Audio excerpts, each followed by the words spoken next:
and unfortunately he's dropped him all the way down the order, but Philip Hammer is out in front by an 8.91 seconds.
Around the outside goes the Audi R8. Look how much Miller's caught back into play. Exactly, Miller's still such up. He's left on second and change.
Does he have it? Is going to get it. He's on the outside line though, going into the fastest corner on the circuit. Surely this can't work. Dominic Ligner has got a sensational run outside line now though for the heavy braking zone. Around the outside goes the Audi R8. Look how much Miller's caught back into play. Exactly, Miller's still such up. He's left on second and change. All of a sudden Miller's back in play. Can Barry do it? Big Barry's going to do it. Big Barry!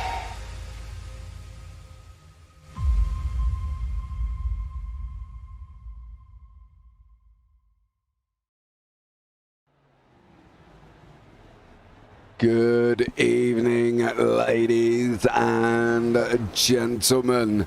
We are here for the 100% Division 2 Round 30 live from Martinsville, 0.79 kilometers, half a mile in length, and the site of the famous Ross Chastain wall run, coming into the final corner, running it round the outside of the wall and snatching his place in the playoffs. I am James Parfitt. I'm going to be alongside Ria Subra here this evening, bringing you all of the action from this 250 lap race. Stage 1 will be at lap 60. Stage 2 will be a lap 120, and then the drivers will be going on a straight sprint all the way to 250. 5 sets of tyres, 1 fast repair, 3 green-white checkers. So let's keep you up to date with the scores on the doors at this moment in time. As you can see, Adam Benefield is on 936 points. Just back from that, 73 points exactly back from that is Patrick Gitter on 863. And then 13 points back is Jason Taylor on 850. 832 behind them in 4th is Derek Heitman. Andrew Dyson on 677. He is in 5th place. In 6th is Matt Dicciani on 666. And then in 7th is Wayne Grass on 642. Behind that is Tanner Mardy on 617, and Jonathan Delaney and Bruno Mello round out your top 10. Let's have a look at the calendar. Well, we are near the end. It is Martinsville. We have one more round to go here. Who will be crowned champion? Well, Patrick Gitter is out on pole at the moment here as well. He is the fastest man in practice, and with no Adam Benefield on track, he can close up quite a lot. Don't forget, it's 40 points for the victory. They will get 10 points per stage win. 10 down to 1. The top 10 places, 10, 9, 8, 7, 6, 5, 4, 3, 2, 1 will get points on the stage. If Patrick Gitter wins the race, he gets 40. If he wins each stage, he gets 60 points altogether. And of course, he's only 73 points back to Adam Benefield. So going into Phoenix in a week's time, well, that will be an absolute epic showdown of racing, and one you are not going to miss. But you've listened to me ramble on and up. Let's bring Ria into the booth. Good evening, Ria. How are you? I'm not bad, James. How are you? I'm very well, thank you very much. I'm looking forward to some NASCAR action. I'm looking forward to 250 laps of Martinsville. You know, are we going to see any wall runs, do you think, from turn 3 all the way round to the start-finish line? Can Patrick Gitter have a go because he needs to take the stage? That's going to be the question. Of course, let's not forget that wall run itself brought a rule change in the following season from NASCAR itself, saying, look, you know, you're banned, boys. That's it. End of. You can't do that again. And unfortunately, we're not going to see a repeat of it. But can we see a repeat of it here? Unfortunately, I don't think so. As cool as it would be, I don't think so. Just because in iRacing, the walls for oval tracks are so sticky that they end up slowing you down way more than you'd like for a move like that here. As great as that would be to see, I mean, maybe somebody will try it, but I don't think it'll end up working. Oh, can you imagine Patrick Gitter for the stage win? Zooming round turn 3, full throttling it out of 3, coming down across the line and taking that stage win because he needs them points. Otherwise, it's going to be an Adam Benefield championship going into Phoenix next week. And, you know, I think that's the thing, isn't it now? We're at the nitty-gritty. This is the penultimate race. They haven't got long here, Ria. They haven't got long. The likes of Patrick Gitter, Jedi Taylor, even Derek Heitman, none of them have got long to see how they get on. And Patrick Gitter, actually at the moment, by what I can see out of the top 4, along with Andrew Dyson at the top 5, are the only 2 drivers here. And at the moment, Dyson's taking pole position. Yeah, it's going to be interesting. I mean, it does, with this track being the second to last on the calendar, it does create that situation where a wall run, you know, becomes beneficial. Oh, yeah. Unfortunately, in iRacing, like I said, I think with the way the physics work, it's probably not a great idea, but it would be interesting to see if somebody ends up getting desperate enough to attempt it. I'm not sure if anybody has maybe tried it in practice just to see. It would definitely be interesting to have that situation. And I think we do have the circumstances to create that situation. It's just a matter of how's the race going to pan out. There's not really any room to pass during these corners. It's pretty much just the inside line that you're going to be using to pass. So seeing somebody maybe just get frustrated and just kind of attempt it would be quite interesting. I think we could have a very interesting race. I think they should. I think whoever tries the wall run, I will personally send them over 10 iRacing dollars. Right, if anybody attempts the wall run out of 3, round 4 to take a stage win or a race win, I will happily send them 10 iRacing dollars to try. Now, personally, I'd love to see it. Like, I would love to see the likes of Tanner Marty or Jordan Pearson or, you know, Brian Messer or Andrew Dyson or Patrick Gitter. You'd love to see it. I would be I'd probably be up on my feet at that point, to be honest, and would be amazed if anyone had a go. Let us know in your chat what you think. Welcome in if you are here as well. Don't forget to like, subscribe, turn on the bells and all the other fancy jazz that comes completely free on YouTube.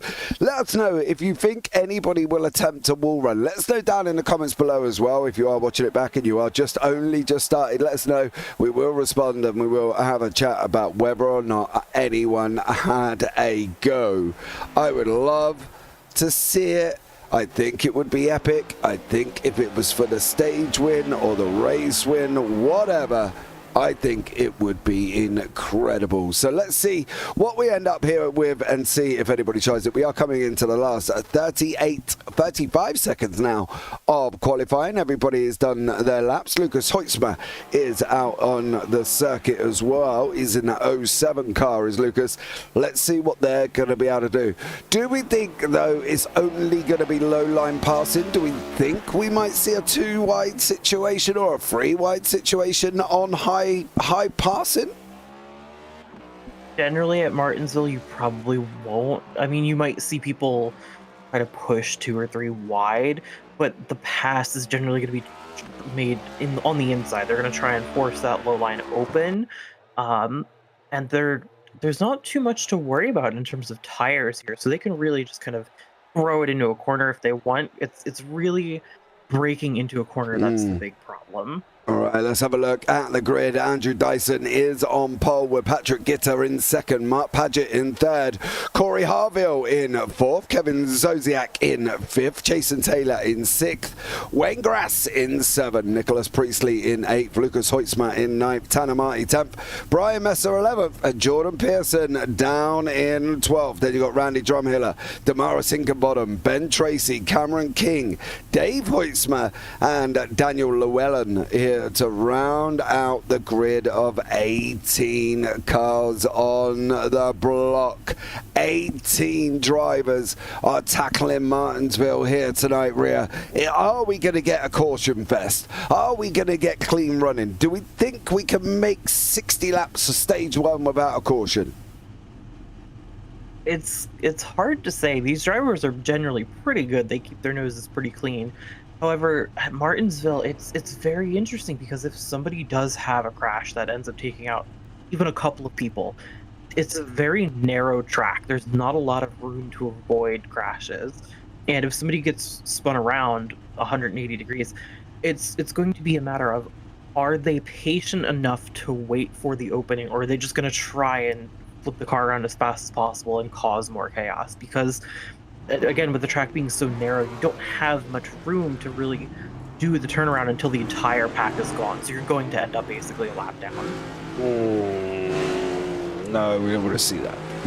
We don't want to see definitely people not. laps down already. I want to see good, clean, great racing here. I want to see epic side-by-sides. I want to see wall running. I want to see it all. That's just my personal opinion. Safety car here as well. Let's not forget.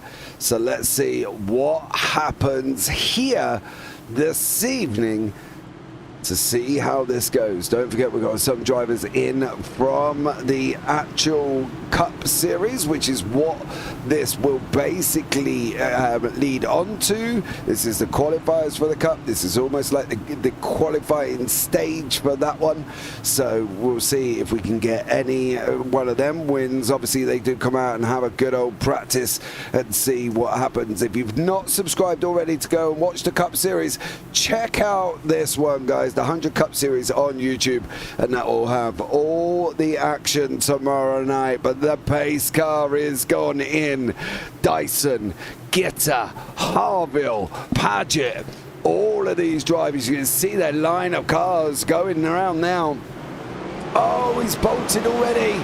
He has gone, and Andrew Dyson and Patrick Gitter lead this field away for lap 1 of 250. They're still side by side. Gitter's going to take up the challenge. He's got and nestled in the front. He's doing everything he can do here to make this a full point scoring race if he can get away with it. Patrick Gitter, he's got to go, right? He's got to have a go. He's just got to send it in, get that car stopped, get it round them corners, and on to the next one. Now, I did a little bit of research about what these drivers' gearing is like. Now, some aren't getting out of third gear, some are going fourth halfway down the straight. So it's going to be interesting, as you can see Dyson going to fourth just briefly there as well. I don't know if that's a good move. I don't know if staying within that third gear range, having a longer third gear, is probably better for some, because as we see with Patrick Gitter at the moment, as he goes down that front stretch now, he just dabs up, back down again. I don't know if that would be my most sensible way. I think a nice little, you know, barely a blip in or extend gearing on the car would allow these cars to be performing a lot better. You would generally think, but here it's probably not too bad for them to dip into fourth if they're overspeeding just a little bit. It does help a little in bringing the car back down to speed when you shift back down. The thing to remember about this track is going into a corner, it's actually quite heavy on the braking as opposed to most of the super speedways and such that we're used to, where you basically are full throttle through the entire track, whereas here in Martinsville you are on the brakes pretty heavily. So having that little bit of engine braking just from dipping into fourth gear and then back down to third wouldn't hurt in some cases, and you also gain a little bit more top speed going back up into that fourth gear. Not much, not a ton, but over 250 laps, you might see that that'll make a bit of a difference. Yeah, Brian Messer, Damaris Hinkenbottom, Tanner Martin, Nicholas Presley, Precy, and Jordan Pearson find out further down the order. You can see the guys here as well. Look at these drivers going around Martinsville. We're already lap 8 here. Lap times round about 19.5 seconds, give or take.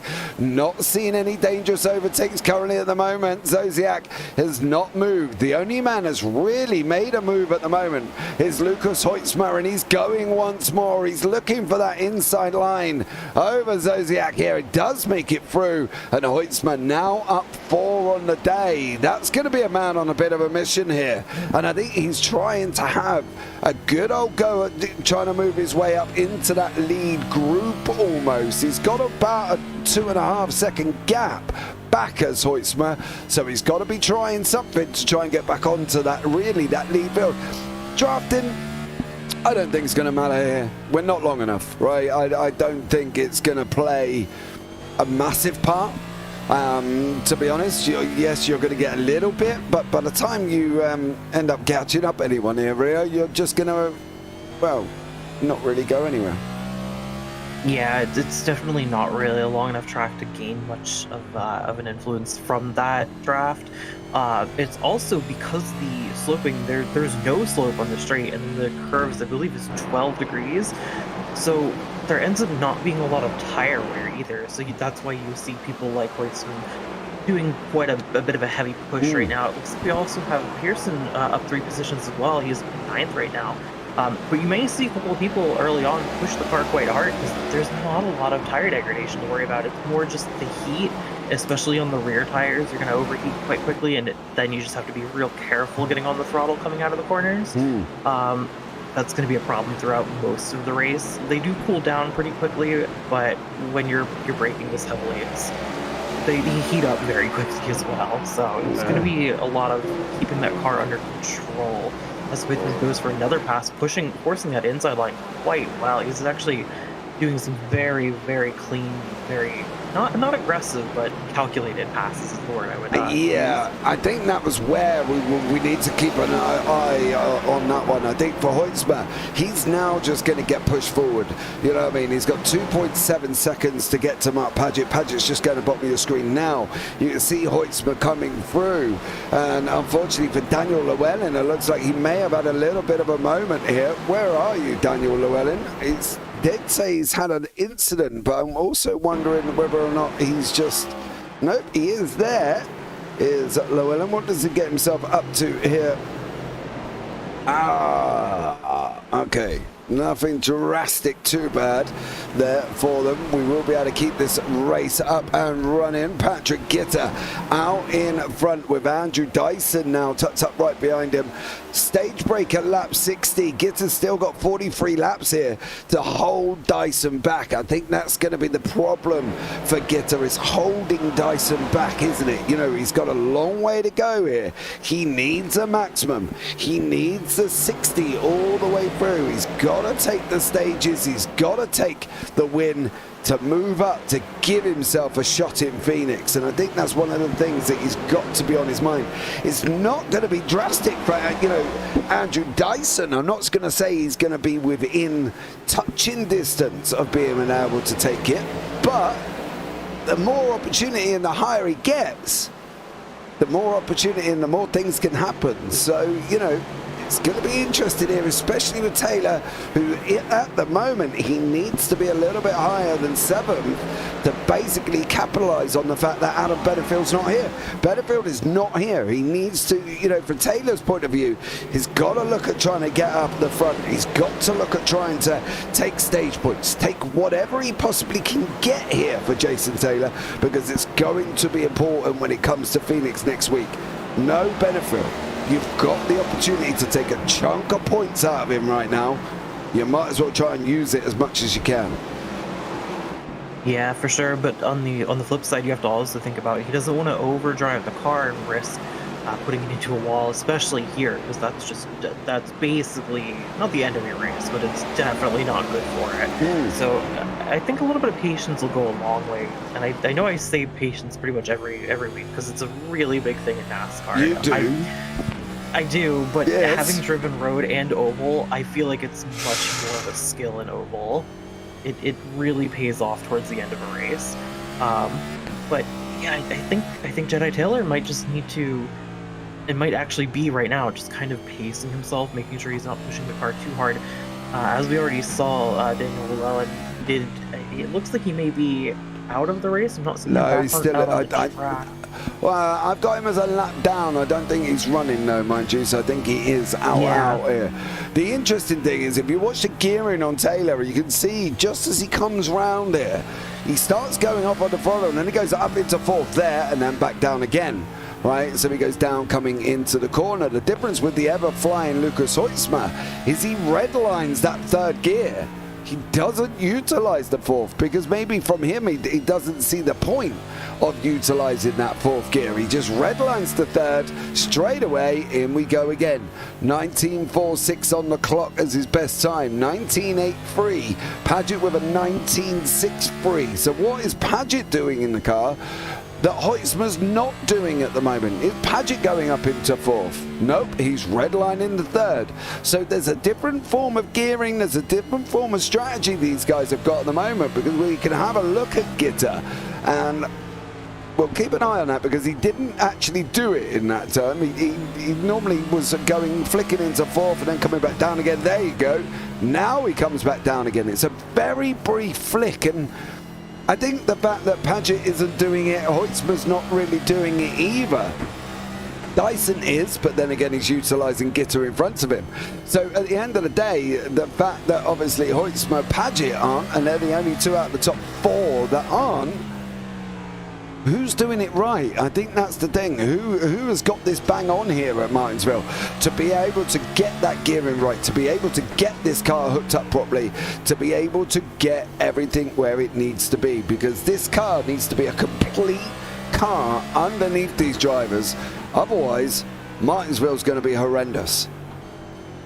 Yeah, they should be really in sync with it. Like I mentioned earlier, and like we saw from Llewellyn, you have to be really not gentle, smooth on the accelerator coming out of the corners, or you end up just losing rear end. It's very, very easy to do here. As you see right there, Dyson giving a little bit of a flick, may have just started to lose the back end, but caught it very early.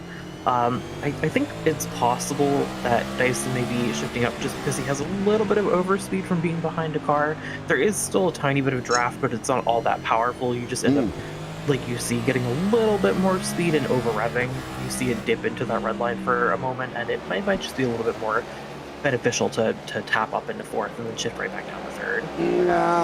Me personally, I think I would rather have it tucked just in one gear.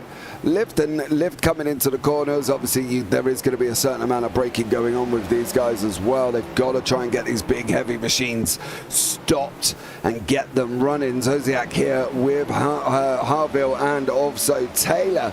Taylor really kind of needs to... I don't know, don't get me wrong, I'm no expert at driving Martinsville. For me, this would probably be my Achilles heel circuit, right? I NASCAR in general I love. Martinsville, no. This would be my drop week or my go out date night week or something, because this would drive me crazy. As you can see, Harville getting a little bit looser. That's just going to allow Taylor to run that inside line, but it's going to be interesting to see how these guys handle this. I'd be interested to know what Taylor's plan is. Like, if I could tap in and have a cheeky listen to what they're talking about, I would love to be able to listen and determine what Taylor's plan is here. I can't see it at the moment. Maybe it will come out towards the end of the race. Yeah, he could be. There could be some people on the track right now just trying to do a little bit of a lift and coast to try to fuel save. It didn't look like we were seeing that from Taylor earlier. It wouldn't be all that noticeable on a track like this. It's such a short track, but there's only really so much you can do. But it is a good strategy. But yeah, it would be really interesting to just know what his plan is here. If he's just kind of relaxing a little bit in the beginning of the race to kind of make up for it towards the end, or if he's just struggling with the track. I don't really think that would be... Ooh, we have a caution. Oh, Cameron King, by the looks of it. What have you been up to, dear sir? Cameron King in that 93 Ford behind Damaris Inkenbottom. Oh, puts it into the round and puts it into the wall there, unfortunately. First caution here. Now, 5 tyre sets.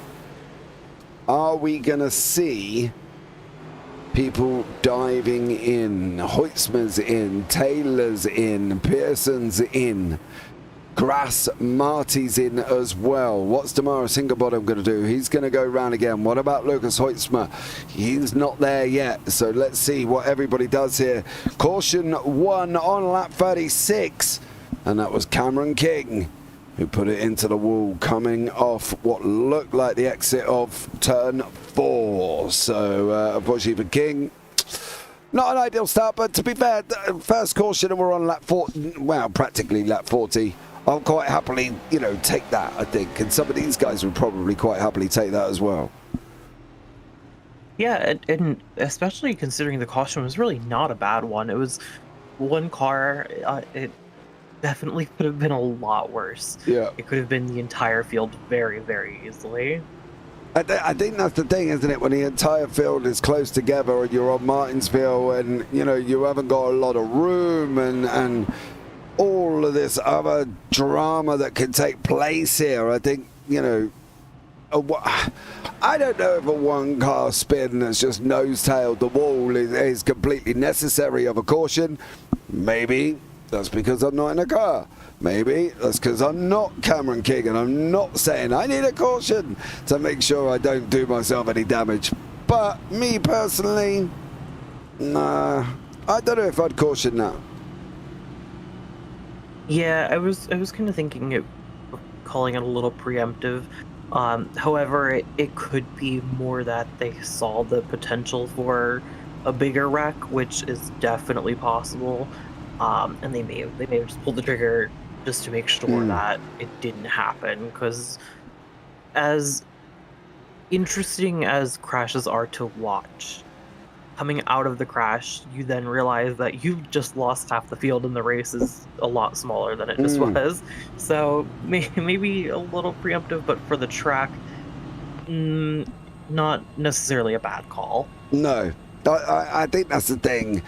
It's always an ebb and flow, swings and roundabout situation, isn't it? Whether or not you have that caution, whether or not you don't have that caution, what do you do? Is he going to clear the line? Is he not going to clear the line? Well, the safety car is going to clear the line after this lap. His final lap is going in this time around. Let's see what Patrick Gitter can do. Let's see whether or not he's going to be able to hold on to this. Can he hold on for another 18 laps to get the full 10 points here? Give himself a chance. He's got to give himself a chance. And now this is it.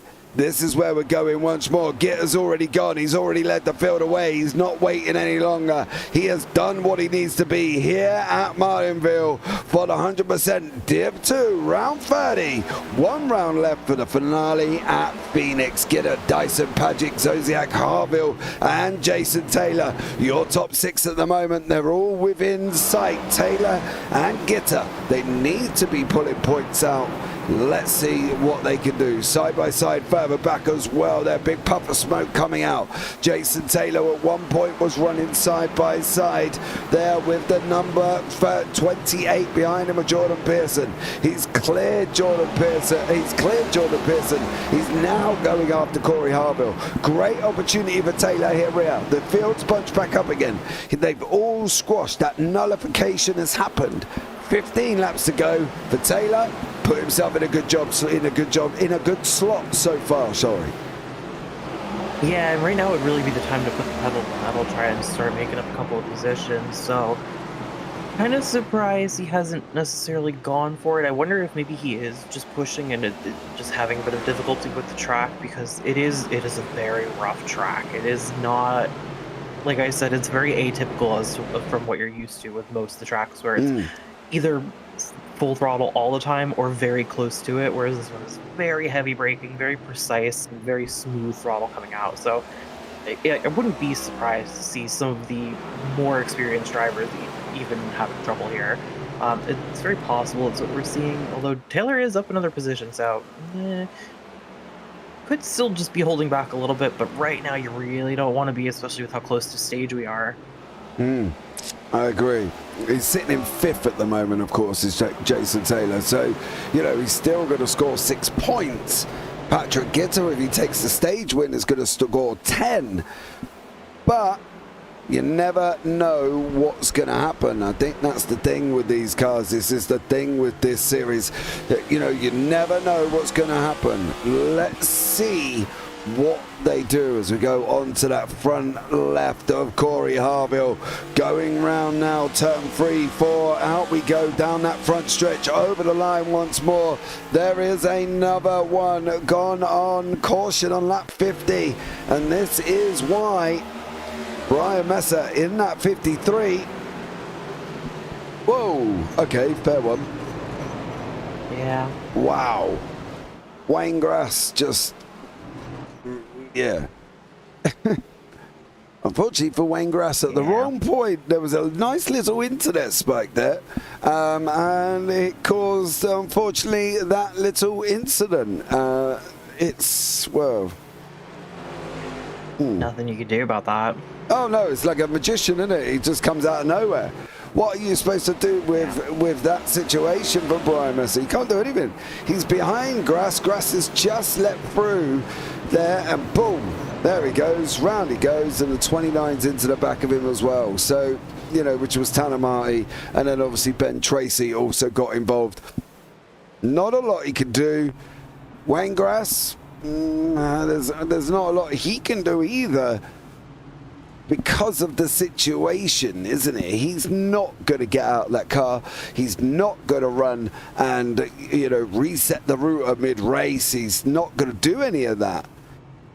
There ain't a lot he can do. If it was a bigger track, he may have had a little bit of time to react and take a higher line just to avoid the hit. But you're also not really expecting that, because you don't know when you blip out. There's no real indication. No. So may have just, you know, no reason to try and avoid something that you don't know is coming. You think the driver behind you knows exactly where you are. And to be fair, it's you know, the crash wasn't really, there's really nobody to blame here. There's no fault anywhere, because it's just something that happens, and you can do your best to predict it, but you're not. We're human. We're not the algorithm that determines the crashes. There's no way we're gonna know where that person is without seeing the car. Absolutely. I fully agree. You cannot predict invisibility. You know what I mean? Doesn't work. What would be a superpower? I don't know if invisibility would be an ideal superpower, really, because nobody would see you.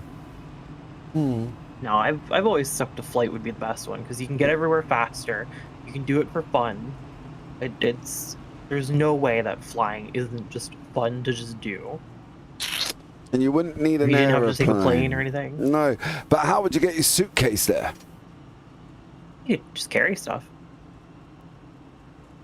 No. It was more thinking like you need to go down to the shop. You know, it would take a 10-minute drive. You could just fly straight to it, beeline. Yeah, I suppose from that point of view. I don't know. Let us know in YouTube chat if you are watching. What would be your superpower here as well? And tell us what you would most like to have. Would it be invisibility? Would it be speed? Would it be flight? Would it be immortality? What do you think your superpower would be? Let us know down in the comment section below if you are watching this back as well. And tell us what you feel your superpower would be. Flying sounds cool, but I'd love to be I don't know, like a Harry Potter where I could just click my finger and end up somewhere. But let's get this race back up and running once more. Martinsville, we're 5 laps away from stage. Gidder needs these 10. Can't imperative enough, guys, how much he needs this. He's got to go. He's bolted. Gidder has gone. He's now going to rely on Paget to try and get out the inside of Dyson. Dyson's too clever on that one. He shut the door on him straight away. He turned around and said, no, I know what you're doing. This ain't going to happen, young sir. He shut the door. Now we're on this sprint to the end.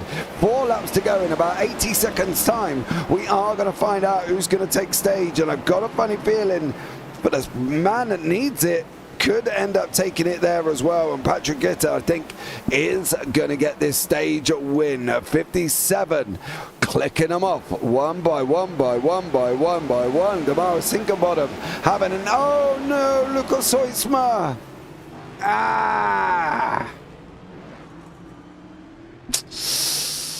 Yeah, we could make the same argument that may have been a little early, but again, it's very hard to tell here if somebody's going to go into another car and just cause a big wreck. I think the problem was for Hoytsma, he wasn't so, well, he was solo because he obviously just put too much power down coming out the corner. The problem wasn't that, it was there. He's holding his brakes as long as he can, trying to get that car stopped, and I think for the 22 there as well, it could have been a little bit more dangerous. So I'll give you that one. and see what happens on lap 59. Gitter's now in, Paget's in, Zodiac's in, Harville, Pearson, Tracy, Marty. Dyson's still out on track at the moment, so Dyson is looking like he's going to go and take this. We'll see what happens and whether or not we're going to get a one-lap shootout. Well, we're already at stage, to be fair. So how will we decide this one? I think it's actually a really good question. I would assume you would do it at the stage no matter what, even if you're under caution. Well, we are under caution. Why? Yeah. So are we saying Dyson, has taken the stage? I think it. Ooh. I think it would. To be honest, it depends on how they decide to rule that, because it could go either way. You could make the argument for both drivers. I wonder if that's why Dyson has stayed out and opted not to go into the pits for another set of tires. To be fair, like I mentioned before, you're not super concerned about tire wear at this track, but if you're the only driver running on old tires, it's not a bad idea to go get some new ones if your main competitor is also in the pits. Well, caution freezes the field, and I can't see. And stage ends. Gitter wins the stage. Okay. Yeah, I was gonna say, because you could make the argument that while it was under caution, Gitter was out in cross front into lap 60. Yeah. So yes.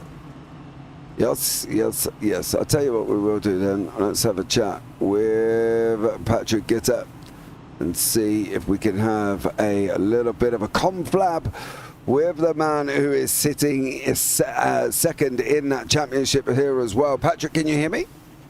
10-4, gotcha. How are you, bud? How's it going out there in Martinsville?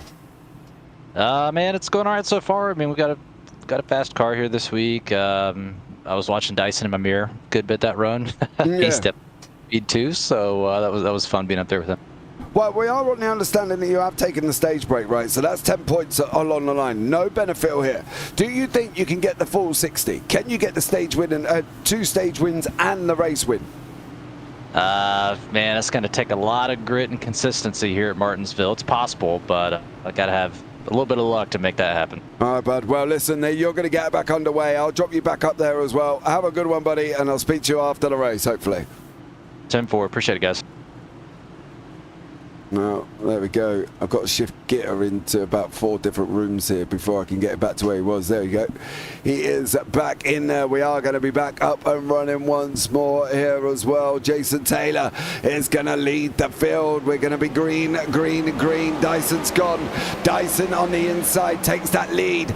Taylor there, Prissy, Hinkerbottom, Grass, all fighting out for that opening run here. Let's see what happens here. The main man we're going to need to be keeping an eye on is the 21 of Gitter. He now needs to push his way back up. Stage break again.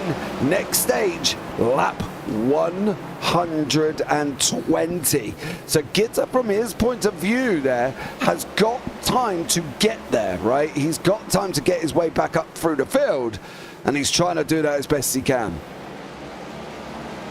Yeah, he's doing a really good job too. He's already gained quite a few positions in just a couple of laps. He's been very consistent all night, so I think that is going to be the key. Especially here is consistency. Yeah. Again, keeping those tires in an operating range is going to be really hard. But if you're real smooth on the exit and not too heavy on the brakes, you're going to have a much easier time. Ooh, is Grass. Wayne Grass. Yeah, double check. Grass looks like he may have gotten into the wall. No caution yet, though. No, and probably not going to have one. No, we're not going to have one, but that's the variation between cautions, I think. We can have a look and see what Grass got himself into, you know, and see how it goes. He's doing what pretty much most people are doing. He's going to nose deep the wall. No, see, I'm surprised that hasn't got a caution considering what we saw from Hoytsmar. I think that's the thing for me. it's very hard with consistency. Dustin Hall there has done a great job. He's a pit lane roving reporter, is Dustin. More clarification per the rules. Within 5 laps the stage end, the field is frozen and the caution becomes the end of the stage. Now, when young Dustin there, sir, as well, thank you very much for that clarification and a great job. But there was a situation where I spoke to Damaris at a race, I think it was 2 weeks ago, as well, where we had this stage situation round about 56, 57, or just as a rounded up number. And I did say to Damaris, are we going to stage end this? And he said, no, we're going to go under 59, for instance, if the stage was at 60. So we are going to go for a 1-lap shootout and then the stage. So there is variances there on that one. So, you know, let's see how how it gets on. As I say, at the end of the day, it is what it is. We're going to be we're up and running. We're on lap 72. Gitter's coming through like an absolute freight train with Lucas Hoytsma, who, of course, every in that first run, Hoytsma was looking a bit shifty, wasn't he? He was getting very quick here. And, you know, making sure that he was definitely within that fight, and obviously caused the caution come out as well. Back on lap 55 or 58 it was. So, you know, he's got it in him as Hoytsma, but it's whether or not we can keep it flat on the track and no more, you know, slight little spin-ups or anything drastic from Hoytsma. He really does need to keep it on the track, of course, and he's sat between Dyson and Gitter. However, Gitter has just decided enough is enough. I want that inside line, and I've got to go, Lucas. I've got to go. I can't just sit here forever. And now Hoytsma's chasing Gitter. Gitter's doing what he needs to do, and I think that is one of the things that we can praise him on, as Damaris Higginbottom has had his own little moment as he goes over the line, coming through 1 and 2. Let's see. Oh, Out the inside curb. See the variances though.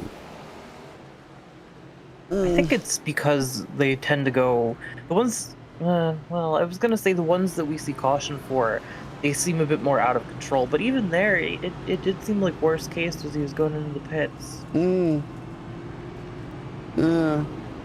Strange, but there we go. Is what it is there. So let's see how we go. I hope everybody as well. I hope you're having a fabulous time on this Friday night. No way better to be than sat here watching some great NASCAR action at one of the all-time classic circuits of Martinsville. Founded in 1947 by the late H. Clay Earls. There we go. And Martinsville Speedway is the only track which has hosted NASCAR Cup Series races every year since the division's inception in 1949. So there we go. Bit of history for you there, Rhea, at Martinsville. I think it was also the first track to be properly paved. Ooh. I could be misremembering that. Yeah, I believe, if I'm not mistaken, I believe it was the first track, or one of the first. I'm pretty sure it was the first to get proper paving. I have a feeling somebody's looking that up. I'm not looking at it. Prove me wrong. Nope. I fully understand that, you know, that's the thing. One of the things as well, though, right now as well, with the changing of ownership of Martinsville, it's now owned by NASCAR, right? Let's be real. It's never going to not come off the calendar, is it? You know, they're going to have it on the calendar. If it's owned by NASCAR, it's going to be there every single season, right? You know what I mean? Race distance normally 500 laps, 0.5 of a mile, 55 feet wide, 740 feet elevation.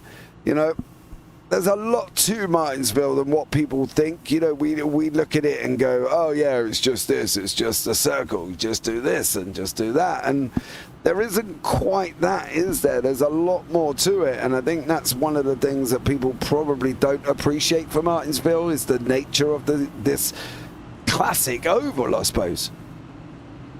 Yeah, it's very technical as well. Like I had mentioned before, heavy braking, and you have to be very smooth on the accelerator.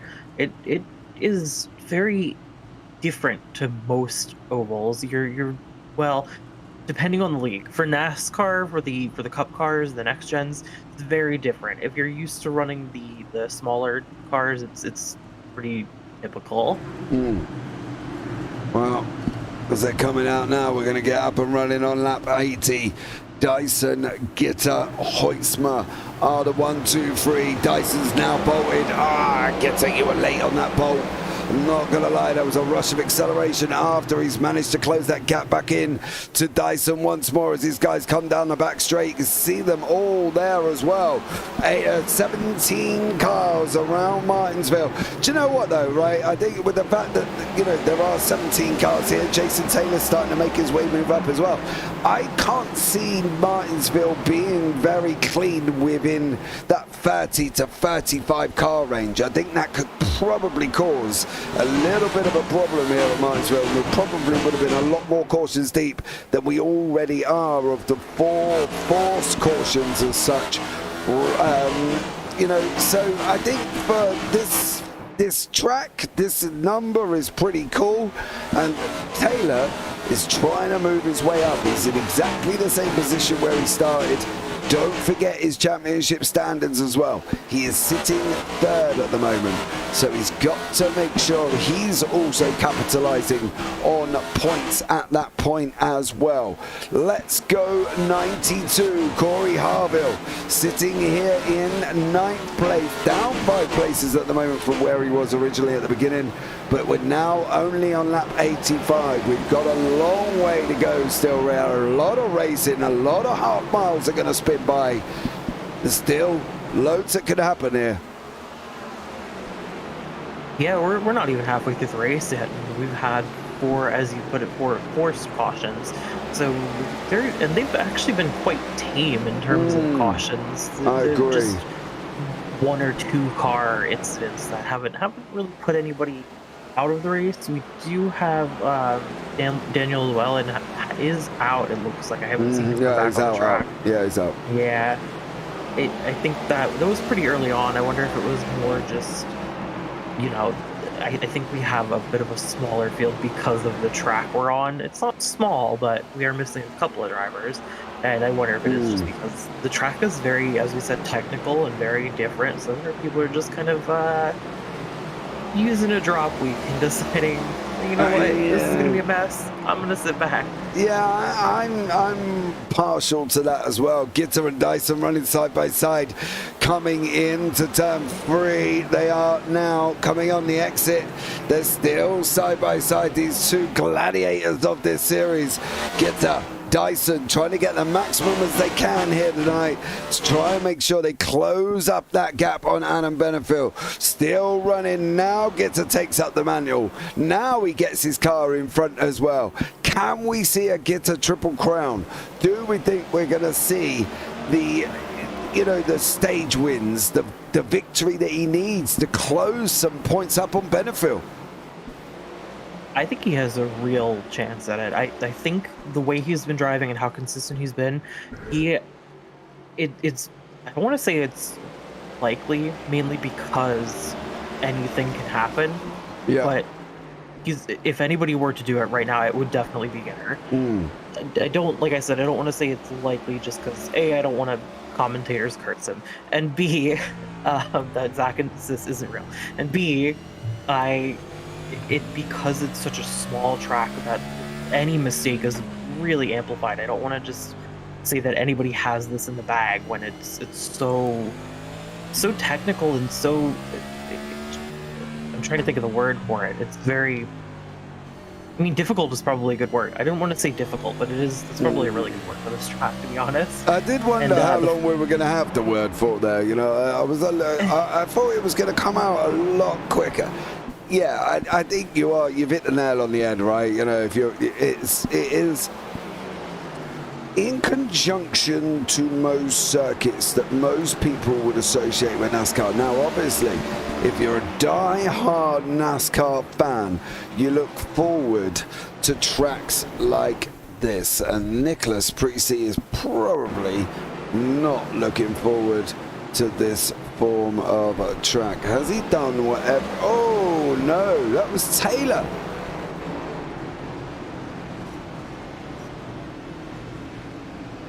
That was Taylor. Jason Taylor in 41. Positions. Yeah. Yeah, he ended up losing himself a couple positions as well. Corey Harville ended up. Did he manage to avoid that then for Corey Harville? Just trying to pick up whether or not Harville did avoid it. No, he was also facing the wrong way there as well. So unfortunately for Corey Harville, he did end up going round and ended up in that little bit of a kerfuffle. He did come out and try to avoid it quite quickly. I think the car just probably got loose underneath him. But for Taylor there was, you know, that's really difficult, right? Because I do wonder whether or not there was a slight little movement from Nicholas Precy over Taylor, or just Taylor have his nose in and not expecting Precy to run up. We've got a better angle here. Yeah, Taylor's just carried him. Oh, he got loose. He got loose. Precy did get a little loose and lost a bit of speed, which I think is what caused Taylor to have that overspeed on him. Yeah, I think Precy tried to take it to the high side to make sure that he was trying to get out the way. Just unfortunately, he didn't get out the way.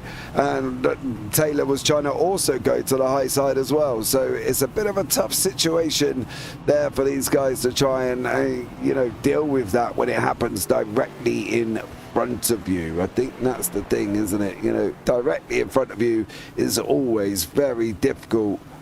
Not an ideal scenario for Taylor, not gonna lie. You know, fighting within the championship, sitting in the top 3, sitting in 14th at the moment. That makes his job a little bit more difficult as we're getting ever closer to that second stage break. Yeah, it's going to be rough for him, especially being out of the stage points. He's really not where he wants to be today. Not at all. Yeah, fully agree. It's going to be quite a drive from here to the next stage. He has been pulling a little bit of pace out, but I wonder if maybe he just is struggling a little bit and is having trouble making those passes, because it is like I said before, the inside line is your passing line here, and it's not it is all right. I will say it's kind of risky to try and force your way in there like late into a corner. You don't want to. Underbraking is a good way to get in there, but the concern is the driver that you're underbraking going to be aware that you're there and have the time to give you the space. So it's a risk reward here for these corners, but it's just so hard to pull off and very risky. And I wonder if Jason Taylor is just not wanting to pull that, or if he's just having a bit of trouble maintaining the speed. Well, we will see, as this is going to be coming up and running here as well. Gitter's going to lead us away. Going around turn 3 once more. Here we go. Out of 4, we're going to reach the 100 mark. 150 on the clock. Oh, look at Gitter go. He left them stood still. Hoismer's going to have the inside line. He's opened it up for Hoismer to get in front of Dyson as they're coming down now. This is not what Dyson wanted. He did not need this with Hoismer getting involved here. Hoismer's is just for Dyson. He's almost like a block taller, a really bad inconvenience, but you do kind of need to make sure he is, you know, unblocked, otherwise it could cause hassle with your house. But for Lucas Hoitzma running that inside line, he's forcing Dyson to go out. He's forcing him, he's opening up the inside line for everybody else behind here. Here's Hoitzma. Pearson can get through as well in that 28 machine. It's gonna be difficult now. Dyson! He needs the inside run, doesn't he, Rhea? And I think that's the thing. He was pushed out there. The door was left open. He could have ended up a lot further down than where he has ended up with. Yeah, as you saw, he tried to close the door on Pearson. It worked out quite well, but it looked like there might have been a tiny touch of contact, nothing major. But yeah, he had to do it. He had to get down there and block that line to make sure he wasn't going to just keep dropping in the pack. Especially since he hasn't pitted yet. He's on tires that are 103 laps old, as opposed to people who have pitted around, what was it, lap 89, I think I saw? Yeah. 59, my bad. Yeah, Yeah. he clearly feels that this isn't going to be one much of a trouble, does Dyson? Maybe he feels tyres isn't going to be as big as a deal that others feel they are. I can't quite gather why, after being, where are we now, caution number 5, why Dyson hasn't got in. He hasn't gained anything from this. Gitter's gone in, he's changed tyres. Hoitzma's been in on lap 51, Gitter went in on lap 59 on the Hoitzma spin, of course, back for caution number 3. So from Gitter's point of view here, he's sitting in that prime position, right? He's got a little bit more tyres underneath him than Dyson. Dyson's sitting on 106 lap old tyres and doing a 19.64. Gitter's on, was he, a lap 59 to 107, so nearly 50 lap old tyres, and he's doing a 19.5. Saying that though, I just say that, and Dyson responds with a 19.5 as well. So maybe it ain't an issue for Dyson at the moment, these tyres. Maybe, yeah, he just doesn't really worry about it. Yeah, I had mentioned earlier that tires aren't really a big concern here. Like you said, they're basically matching lap times. They're not. Dyson's not too far off of Gitter, but I think at this point, like I said, they're not a big deal. But when they're 100 laps old and they're 50 laps older, almost a full 50 laps older than pretty much everybody else on the track, you're going to notice at least a little bit of a deficit, which is what he's running right now. It's nothing major, but you do start to notice it. As you can see, even right now, Dyson's pulling 19.65 as opposed to both Hoitzma and Gitter in front of him, running around the oh, sorry, I looked at the wrong number for QuickSight. Yeah, the 19.51 ranges. Yeah, so they're about a tenth quicker, give or take, than Andrew Dyson at the moment. For, of course, Jason. Ooh, in my ear. Dyson getting a little loose there. For this man, of course, he's back battling away with Corey Harville down in 9th and 10th here. Rio Taylor again is in that situation now. He's only 9 away from stage once more. You know, it's a difficult situation for him because he's just sat in that 10th spot. He will get, obviously, points, but it's not going to be, you know, it's going to be 1. Well, 2 now because he's just gone past Corey Harville, and next on his list is Wayne Grass. Of course, if everything from Grass's point of view goes well and his internet holds up, Jason Taylor might actually be able to see him as well, because as I say, for that young man, for Wayne Grass in that car, he's not going to know that happened last time out. He's not, you know, unless I'm sure somebody would have told him. But for Taylor, he's on a bit of a mission here to try and make as many places as he can, because we've got stage in 7 laps.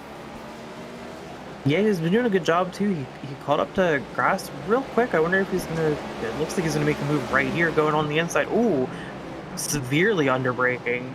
Yeah, he made that move look really easy. He definitely did. Has got about a second gap out in front at the moment. Cars, we've only got one Camry, and that's at the hands of Dyson. Everybody else is in the Chevy and the Mustang, of course, here.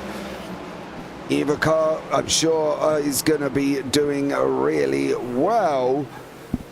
is there a car of choice? Do we think there is an overall factor in the fact that obviously for your car situation, you know, you want that kind of Mustang Ford-esque, or do you want a Camry? What would you be picking if somebody said, right, we're going to Martinsville, grab a car? Oh, I would definitely be in the Toyota, purely because it's my favorite looking. It's what? It's my favorite looking. Oh, I think we're having a little bit of Discord issues at the moment here as well, as Ria's cutting it in and out with us, sounding like a robot there as well. But we did gather it's a favourite looking car, so great job. The thing is, I'm not surprised that looks has got something to do with your choice. I don't really know where I would go if somebody said grab a car, we're going. Oh, steady, Tracy. Ben Tracy there getting all out of shape. Jason Taylor's going to gain another position here. But this stage 2 break is going to go to the man who needs it the most. This man, Patrick Gidder, is going to wrap up that stage break as we're coming round onto that 120. He's got one more lap, one more 19-second lap in that Chevy. Can he take the stage? Well, to be honest, guys, it's looking fairly definitive as well. So Patrick Gitter will take the stage at the end of lap 120. Another caution coming out. Hoytsma wrapping up in second. Dyson in third. So there you go. That should be stage at lap 120. As I say that, they're carrying on. Yeah, the flag should be out by now. It should be back now. There it is. There he is. There he is. Right, I want to grab hold of Gitter a little bit earlier than I did before last time, because I didn't really get a good enough chat with Patrick there as well. So I'm going to grab him a little bit more earlier than I have done last time. Let's see if Patrick can hear me once more. Patrick, can you hear me? 10-4. Okay, but now I wanted to grab you early. I'll let you get in your pit box first, because I know this is a tricky solution. Yep, 10-4.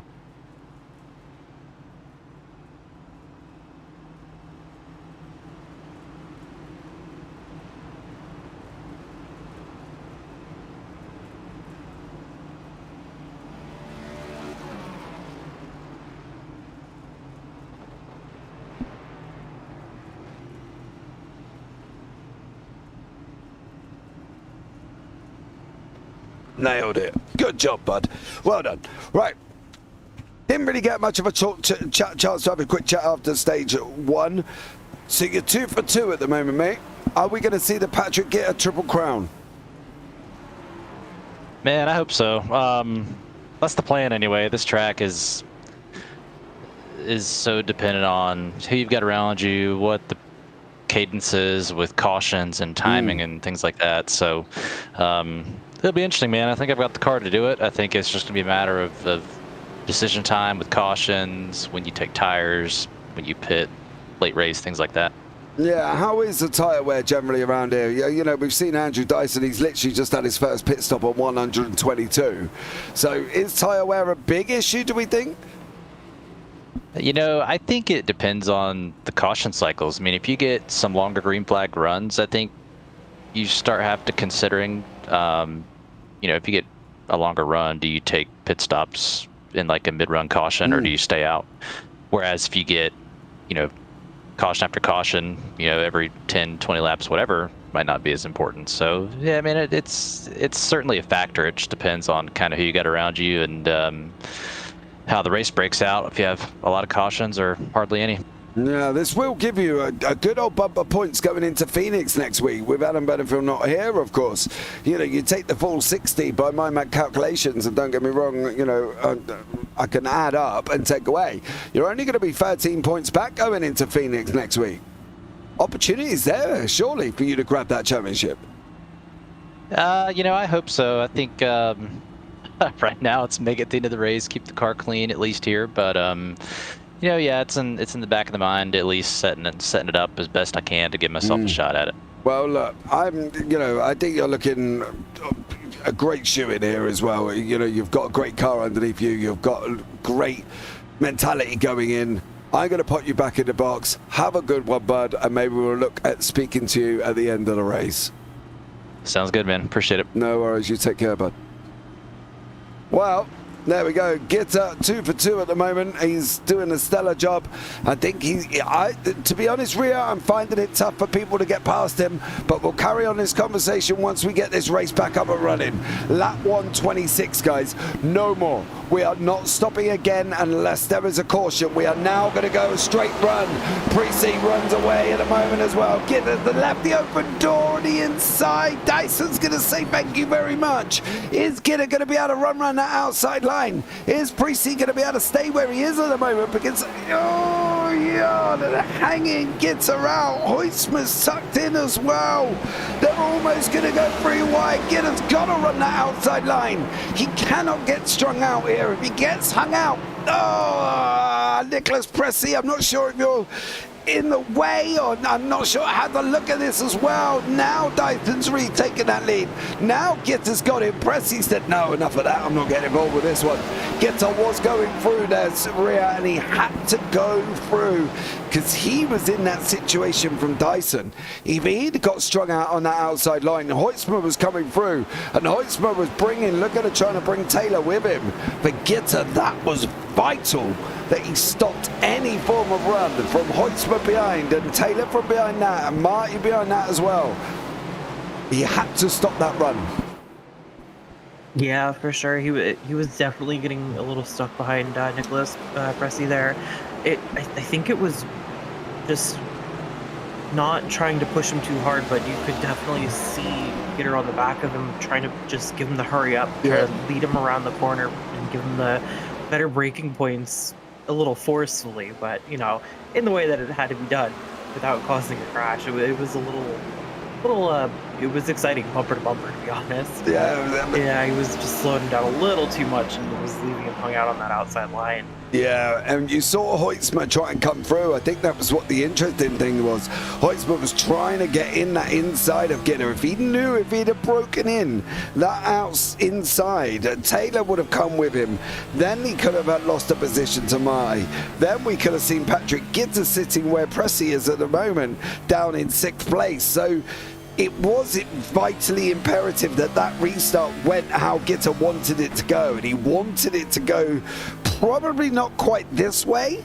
I'm not gonna lie, he probably wanted to be where Dyson was, but at the end of the day, he's got a long run now. You know, we've still got 116 laps before we get to the end of this race. He's still got time to do this. He's just got to be now realistic. Clock off the laps. We're in that stage where you're just getting rid of these laps now before you start running down to that final 10, that final 25, the 15, the 10, the 5, the no! Oh, Gitter held it, but boy, oh boy, did he nearly lose it there as well. That could have been damaging for Patrick Gitter there, Ria. Yeah, it was a great catch, but now he's created a little bit of work for himself. He's got to get past Hoytsma and catch back up to Dyson. He has quite a bit of time to do it, but definitely not something he wanted to happen. But at least, at the very least, he wasn't in the wall or anything. He still looked a little loose coming around those corners. I wonder if he's just struggling with the... I don't want to say the tires are cold at this point. There's almost no way they're still cold. I wonder if he's just struggling. I'm not really sure. Honestly, to be completely honest, I'm not sure what caused that. The car should be in a good operating temperature, should be pretty smooth and very consistent, similar to how it was during the longer run. I wonder if maybe his car is just more set up for those longer runs, and he was, you know, the beginning of a long run is just not the best for it. Yeah, absolutely. Wayne Grass has got a group of cars behind him there. He's just about to have Jordan Pearson go up the inside. Ben Tracy is also trying to make the move as well. Tracy's under Ben Tracy's trying to get past Nicholas Precy. Precy is under attack from Tracy. That's the way I was looking at it. Hoytsma and Gitter have just swapped places. Gitter managed to get him down on the entrance entrance coming out of 4 down into 1. Now it's all about what Corey Harville's going to be able to do as well. Can Corey Harville get in on this action? Can he clear Ben Tracy to get onto the back of Nicholas Pressey? Can Pressey get a hold of Grass? It looks like Grass's internet has settled down a little bit, so no more spiking situations for Grass here. Nearly coming into 100 to go. It seems so bizarre that you look away, you look at the standard, you look at the timing tower, you look at the standards again, and you've clocked up another 10 laps before you've even known it here. The laps are flying by at the moment. Yeah, it's one of the shorter tracks on the calendar, so 250 laps at the beginning of the race seems like such a long time, but like you said, you just look back and, oh my god, we're 20 laps in, how did that happen? Look back, oh my gosh, that's another 15 laps, jeez. And because it's so short and so fast-paced and so adrenaline-filled, especially when it comes to passing, you tend to just not look at that. You tend to just pay more attention to the race, and ooh, wow, I didn't even, from the inside, I didn't even notice Ben Tracy there. Yeah, he was literally coming up on that inside line. He's been kind of forcing Pressey's out. He was forcing him a little bit by bit was Tracy, and then he goes and puts it up the inside. And now Drummond has also put Pressey on that outside. Damaris Hinkenbaum is also going to put Pressey on the outside. Dude, he has been, man, if there's an ever analogy at this point, he has been strung up like a pair of trousers being put out on the washing line as Nicholas Pressey there, as he's just lost a ton of positions, down in 13th at the moment. So Pressey is literally all the way down in 13th. That was just that one run of being on the outside line there, where he couldn't get it back in. People were coming through, you know, and unfortunately that's the result. But Tracy now starts leading this mid-pack section from 8 all the way down to 15th. Dave Hoytsma's been going in. Dave Hoytsma's into the pits as well, so that's a real first green flag pit stop, if I'm not mistaken. I haven't seen anybody else really going in under a green flag here. So, you know, for Dave Hoytsma, fair play for making the move, and you are the first one as Horville. Now you're going to lose the inside. Tracy's he's smoking it up as well. He didn't quite have the momentum that time, Rhea. I think that was the thing. Yeah, for Hoytsma, I wonder if he's got some damage or something. This would not be a time for tires. He wouldn't want to go into tires, and he has been in the box a little long. I wonder if he has damage and has used his fast repair already. That looks like it might be the... Yeah, that must be what happened. He's still in there. He still hasn't pulled out yet. Oh, as I say that. He pops up.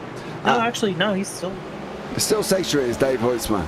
So a bit of a shame for him there as well.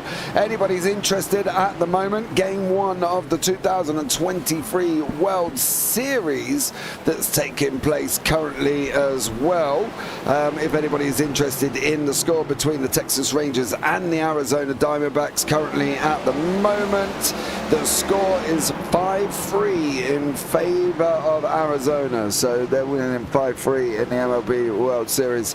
If you are an MLB fan, if you're not, sorry if I've spoiled it for anybody either. And they are, where are they at the moment as well? I think they're in 5. So there we go.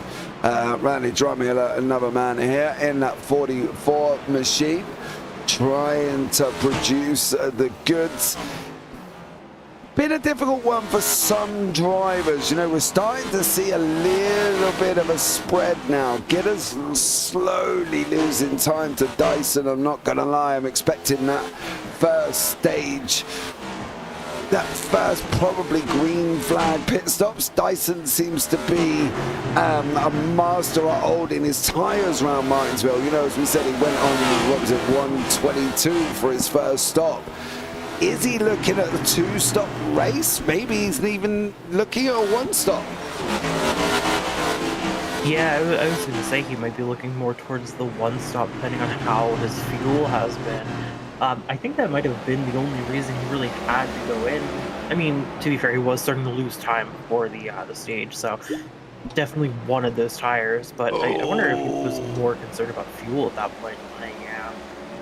Did you see that with Tracy? Just hung out, Yeah, he just hung out on the outside. Yeah, he went in deep, unfortunately, and then he just, unfortunately, that was it. Everybody just said, well, thank you very much, as we're going side by side.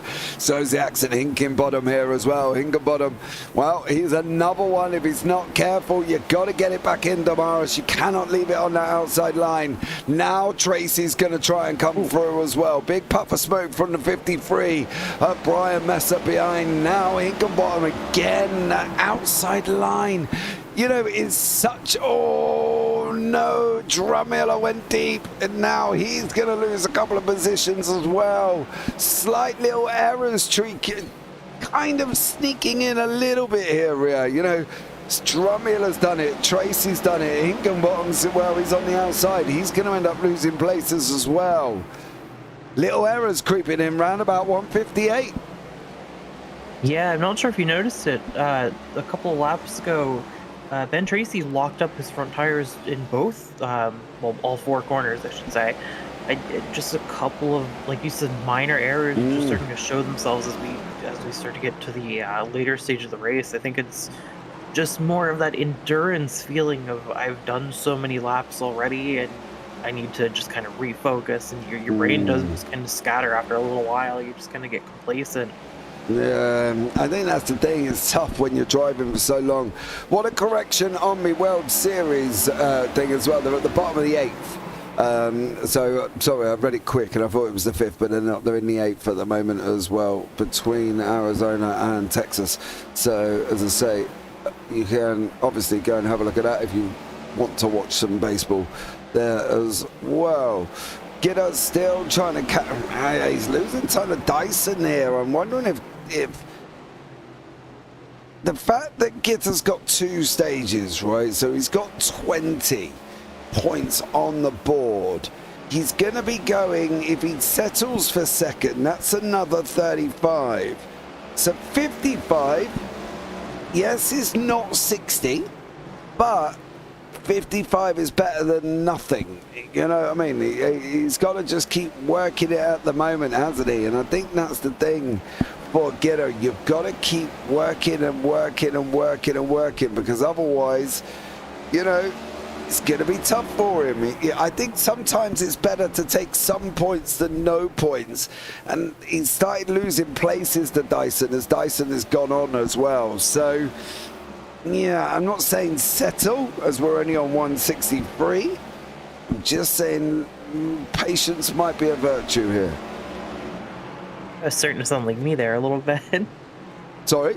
But I said you're starting to sound a little bit like me right there. I know. The thing is, you don't like sitting there going, goes, you've got to exuberate patience, but you kind of really have, you know what I mean? You've really kind of got to make sure. Dyson has just cleared Hinkenbottom there, and Messer and Tracy, I believe, and Dyson is now a lap up on these guys. But you have a little bit for Gitter. He's got 3.5 seconds back at a 19-second lap race. You know, that's a big chunk of loss at the moment, and he's got cars going side by side. Tracy is going side by side here as well with the 53 Ford of Brian Messer. So it's going to be an even more of a mission for Gitter to get through, because of the way that these guys are racing as well. It's going to be tough. Yeah, even a little bit of lockup from Ben Tracy there, but yeah, even though you are a lap ahead and technically they are blue flag racers, you are injecting yourself into their own race where, you know, they're not really going to want to just move. You're right, they should facilitate a pass, but they don't really want to just give up, you know, they don't want to just roll over. Yeah, if you so, it's dangerous. Yeah, it does as well. Head over to www.jpbroadcasting.com/merch and you'll see what I mean there as well. There's a wonderful hat in there that basically sums up my opinion on blue flags. Don't forget as well, guys, if you are in the Martinsville area today, on Saturday, you can get down there as well for the Dead on Tools 250 for the NASCAR Xfinity Series race. Tickets $35 for adults, kids free, 12 and under, So you can go and get involved with that one. And of course, Sunday, October 29th is the Xfinity 500 Cup Series race as well. Tickets start at $40 for adults, $10 for kids 12 and under. So if you're not worried about watching the Cup Series, you can go and check that out. And obviously, if you have missed today was the NASCAR Wheeler Modified Tour race there as well at Martinsville. So you can go check them out, guys. If you're in the Martinsville area, go and have a look and head over to martinsvillespeedway.com. Into the tickets section, you can go and have a look at some of what is coming up over this weekend. A lot of racing going on at Martinsville as well. You know, interested to go down. I'd love to go. I think for the experience, you'd love to go to Martinsville just to see. You know, don't get me wrong, you've got the 500 lappers and you know, you've got a long time, but when you're only doing 19-second laps, 500's not going to really take it out of you. But I think it would be just an experience to go to Martinsville, I think, as a race circuit, especially watching these graphic machines around there. Yeah, there's a lot of tracks that would be really interesting to go to, but I think Martinsville is really, really high on the list. I don't want to say it's the top because, you know, everybody's going to have a different number one, and I don't want to get into that. Why? I love a good old debate. You know what I mean? You know, I think the thing is, if you asked anybody in Europe and they said, which NASCAR track would you love to go to, the only one most people know is Daytona. Yeah. Right? Daytona. From there, I wonder if it's even from NASCAR, or it's more because of how popular it is in other media as well. Well, honestly, it's probably from the NASCAR Daytona game. Lucas Hoytsma's in as well, the first man to blink under a green flag. You know, for most Europeans, walking into your arcade in the evening, or down when you're on holiday, or down on the beach, and the first word you hear is Daytona, you're like, yes! Off you go and drive the car around there. You know, and that's the thing, for most of the Europeans, that's probably one of the things that they will recognize here as well. As you can see, Damaris Higginbottom starting to try to make his way up into where Randy Drumiller is. Of course, Tamara will be in the Cup Series. Damaris will be in the Cup Series tomorrow, as will a few others within this race. So, you know, it's going to be challenging for some. Some of these, it's going to be a nice little tidy run out, get their cars set up and see how they go. Wayne Grass, Tanamai, Corey Harville, they're still battling out in the mid-pack as well. It's going to be a tough. Dyson's just going to go through as well on Wayne Grass. So at the moment, everyone pretty much up to Tanamai has been lapped. Gidder's dropping further and further back here, Rhea. It's not doing himself any favors. Yeah, he's lost almost a second in just a couple of laps. I'm really curious. I wonder if it's just the lap traffic that he's having difficulty with, if maybe his car was set up for the longer runs, and now that he's in that stage of the run, again, the lap traffic might be playing a part into that. Now that his car is in a better position to kind of go for it, he's just fighting through the pack. Like I said before, you are injecting yourself into somebody else's battle, so you gotta play it safe. And by that I mean, you know, make sure not to crash into people or become part of somebody else's crash. Yeah, there was a very wide runner there as well. Whoever was down, Brian Messer, I think, almost run it high into the wall. So that could have been a little bit more dangerous. Gitter is made that through. Next up on the list is Higginbottom here. So I'm sure Damaris will not cause too much of a problem for Patrick Gitter, who's trying to chase down Dyson. 5 seconds back at the moment. I think Dyson's... yeah. Not long to go either. That's the problem here. He's got literally 67 laps, I should say. So not long to go at all. No, it definitely sounds like a long time, but again, these are about 19-second laps. So yeah, it takes away very quickly. Lincoln, you'll miss most of the lap. But agreed. Yeah, it's been a real interesting race just to see. Again, Gitter has been very consistent, so I'm just curious as to what's the main cause of his drop back. And I wonder if maybe he's just kind of playing it a little bit more conservative to try and go for a harder run. Maybe he's doing a little bit of fuel saving gears. Again, like I mentioned, there's not much you can do. You can kind of lift and coast a little bit. That might be what's happening because the way we've seen Dyson cut through the field, you would expect Gitter to probably do just about the same. Just Oh, Tanamai! Your leaders are near you. Oh, safe now. yeah, Grass was trying to have a go. There's Gitter in the background, so he did manage to clear it before Gitter come through. Maybe Dyson was hanging on. Maybe Dyson over that first run has deemed that he can go this length on his tyres. He knows where to push these tyres. He knows when to push and when not to push. You know, he's doing a stellar job at the moment, the man from Australia. He's just seems to be well hooked up here, I think. That's the thing for these Dyson. He seems well hooked up here at Martinsville.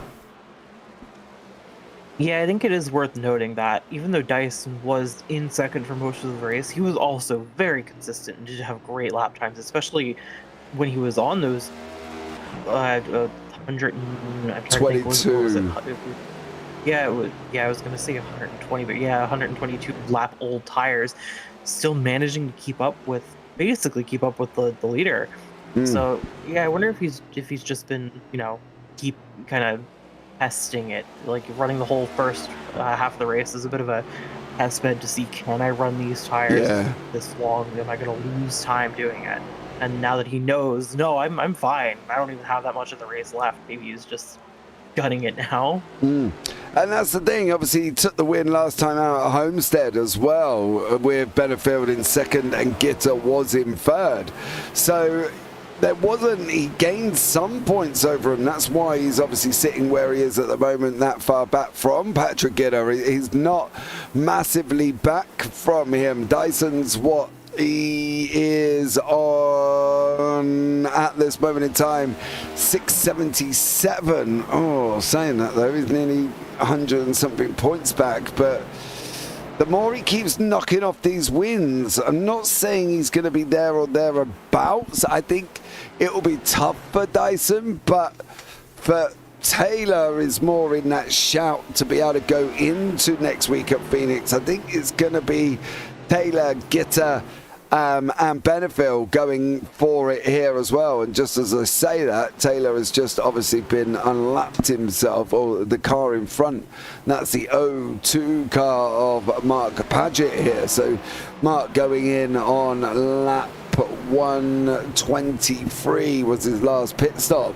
Nobody really going in within this sort of period. I think 22, 23 was kind of the high thing. Hoytsma going in on 175. I think Hoytsma's actually not coming back out at the moment, but Brian Messer is one of these that are running as well. So lapped everybody up to Taylor, mind you, has Dyson, and Taylor's not too far up the road at the moment. No, he's really not. I was going to point that out earlier, that the entire, he's basically a lap up on everybody but his competitors, his main competitors right now. Not that everybody on the track isn't a competitor, more just that he's in the running with these three that are still on that lead lap, and he's chasing them down. He's just trying to. Oh, steady. Yeah, that could have been a lot worse. Yeah.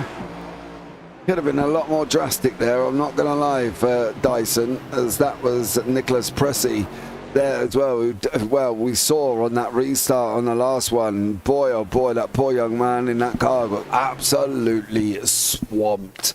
You know, very, very tough for him there as well, for Nicholas. And then you just see the Gitter pushing him along, Dyson trying to give him a good old shove past as well. He must have been in that car not really knowing where to look, what to do, and he pulled over and needed a breather, I think, to be honest, for Nicholas. I probably would have done with them guys hurtling through the field at me as well.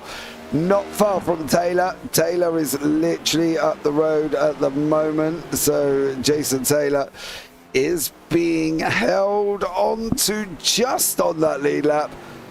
Not by much, mind you. Is about 2 seconds back currently as well. But Brian Massey here is with Cameron King. We haven't seen much of the 20 or the 93 machine, I should say, of Cameron King, with 2 numbers on his car there. 22 on the bonnet, 93 on the side. So that's not too confusing for me. Yeah, it's worth noting that I don't think Gitter, Pearson, Taylor, I don't think any of them have really been running poorly. I think Dyson has just had an amazing second half of this race. I think he's really been pushing that car as hard as he can, and he's been very consistent, very smooth, and I think it just shows how far that takes you here at this track. Yep, I agree. It definitely does.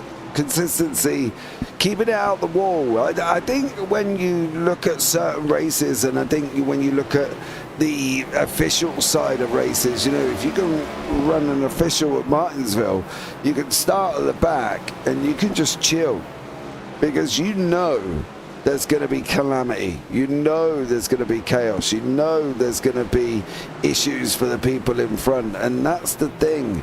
You know, you can just sit back, chill out. Don't you worry about it. You know, Dyson's there now for Taylor. Taylor can see Dyson. Dyson's closing.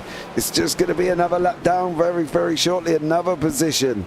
Is he going to get hold of Jordan Pearson? Well, that's going to be a tough one, but we have still got a good 46 laps left here of Martinsville. Not impossible. Higginbottom, is he going to catch grass? Again, not impossible. Not a situation that's not not one that we cannot look at, because it is always possible for these guys to make moves. It's Martinsville. That's the easiest way of putting it, isn't it? It's Martinsville.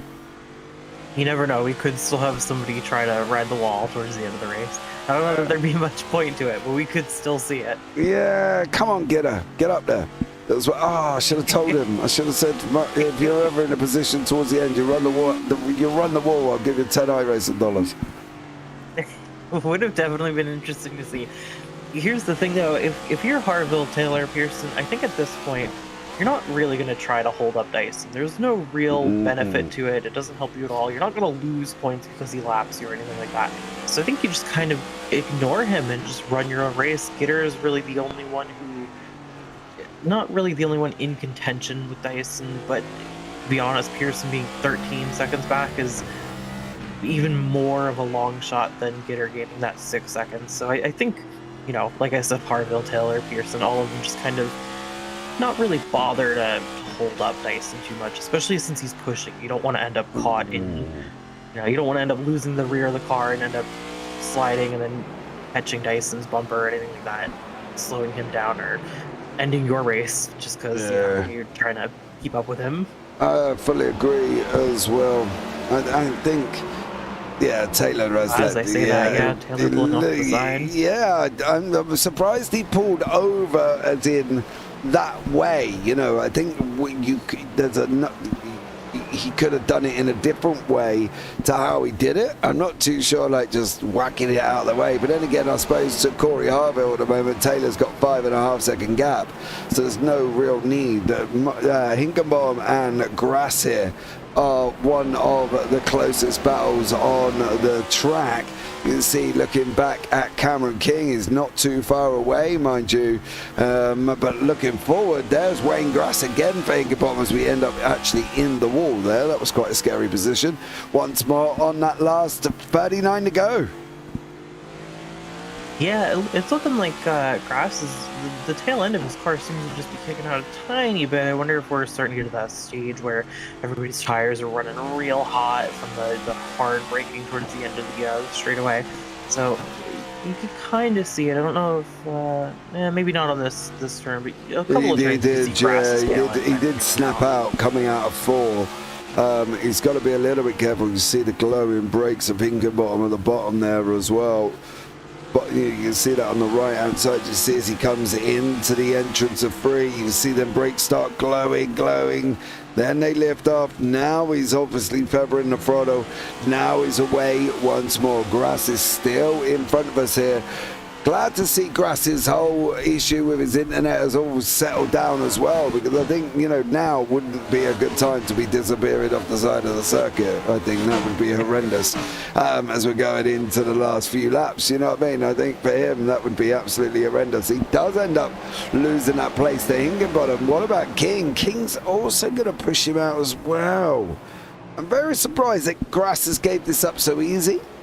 I don't know.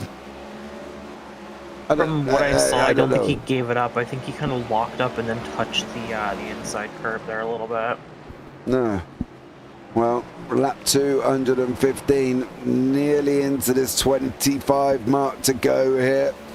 And at the moment, Dyson out in front, Patrick Gitter in second, Jordan Pearson third, Jason Taylor in fourth, Corey Harville fifth, Kevin Zosiak in sixth, Tanner Marty in seventh, Damaris Higginbottom in eighth, Cameron King up 7 places in ninth there, Damaris up 6 respectively, and Jordan Pearson up 9. And then the Wayne Grass rounds out the top 10. You can see where Dyson has lapped up to. He's lapped everybody up to 3rd place now. As your leader, the man from Melbourne in Australia, doing an absolute stellar job. I think we've got to admit here as well, he really pulled it out after losing that second stage break rear, and I think that's the thing for Dyson. He's done it at the right time, right place, right time, I think. Yeah, absolutely, and it's worth pointing out, Patrick Gitter has actually been lapping just a well, that lap was a little bit slower, but they're pretty much at about the same lap time. It's 0.02 of a second difference. So I think it has been. I think it is that Gitter's car is just better suited for the mid to end of the longer runs, whereas I think in the beginning of the race, Dyson was just kind of settling in, getting used to how the car was handling, and now that he's completely got it, you know, he's got it figured out. He's just gone. He's taken off. He's left pretty much everyone behind. He's coming up on Ben Taylor again, so he's starting to Ben Tracy, yeah, sorry, that's why I confused myself. I don't know why I read Ben Taylor. Taylor's name and then confused myself. Yep. Yeah. I read Jedi Taylor's name and then that's right, as I was looking at Ben Tracy. That's right. Creating love children in the 100 Cup Series there as well. Great job. You know, with the mixture of names. That's what I mean on that one. Cameron King trying to chase down Higginbottom. We're coming into that last 25, nearly on the 25 to go here at Martinsville for this Div 2. I tell you what, these guys are steel. I couldn't do this.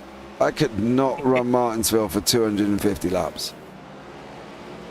Yeah, it becomes endurance at that point. It's just mental fortitude and physical endurance. It gets to the point where that's why I would love to run 100% races myself, but of a different discipline. I don't know that I could do 100% oval because it does just become towards the end of the race.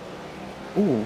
Oh, who was involved in that? Just saw right there at the end of that. Yeah, Brian Messer, by the looks of it, got himself involved. Now, what the question would be, is it on his own? I've got a funny feeling it's on his own. Yep. There must be a bump there, because that's not the first one we've seen do that in that corner at that specific moment. So, you know, right, on caution number 7, Brian Messer is your main culprit of that one. Lap 220. Are they going to survive? Now, here's the interesting thing, right? Do you go in? Gitter and Dyson both into the pit, and they're going to come out and be right next to each other for the last 25 laps. Oh, yes.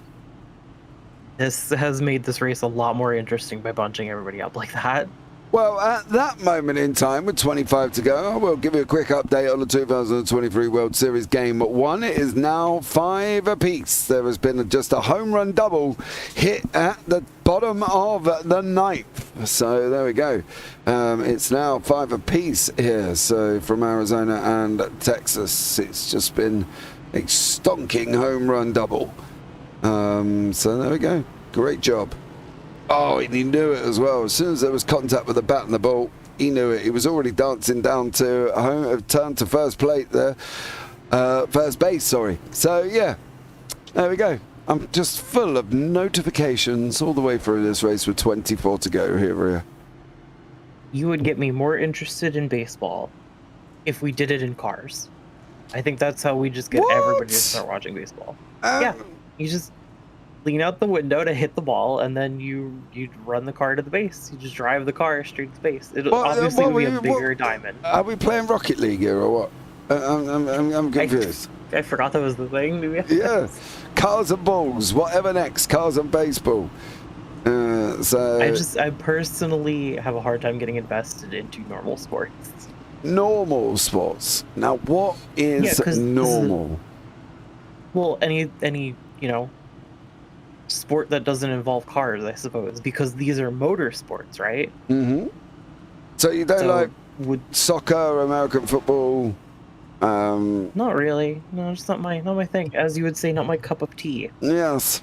However, I do. The thing is, I find the thing is for me is when I was younger, and we're going back a good few years now, guys. Please bear with me. If you can imagine, we're in a film, and the old man looks up, and the bubbles come out, and he starts whirling off. The dinosaurs roamed the earth.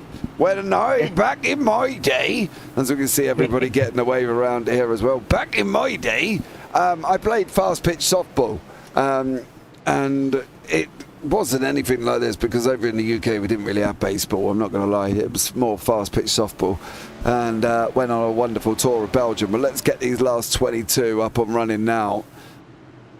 How is this going to stand out? Can Gitter make the Triple Crown? Can Dyson stop him? Gitter's gone.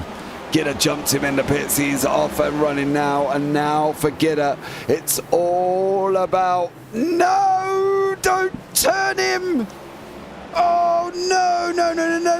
It's just put him in the wall. Oh, was that Jordan Pearson's just put Dyson in the wall? 20 to go. Let's open up gears. 2.5 seconds there. Pearson. Oh, he's contact again. Oh, no, you were saved. That is a blessing for Dyson. Yep. You were saved on that one. It's going to bury him. And that's King and Harville. Yep. And then Taylor. Oh, he just misses him. Now, lap 230. I'm not going to lie there. Dyson has just been saved. He has literally just been saved because Gitter was gone. There wasn't any question about that one. Gitter was gone. So there we go. Oh. Yeah, and now Dyson's going to have the inside line on Pearson, so should have a pretty easy pass. It's got to stay with Gitter first. Yeah. I don't want to say easy. I don't want to make it seem like Pearson is not a good driver. It's just at this track that inside line is so powerful. Yeah, but he's got to get away. That's the problem. If he doesn't get away at the beginning with Gitter there, Dyson could end up strung up like a trooper. So, it's going to be tough now. 18 to go. Not very long laps. Paget's in, Grass is in, Higginbottom's in, Tracy's in, Pressy's in, Cameron King's in. To be honest, I'm not too sure if I would worry coming in now. You know what I mean? Yeah, I can't. Maybe with auto fuel on, just hopping up. Maybe they just miscalculated. That's all I can really think of. There's no real need to change the tires this late in the game.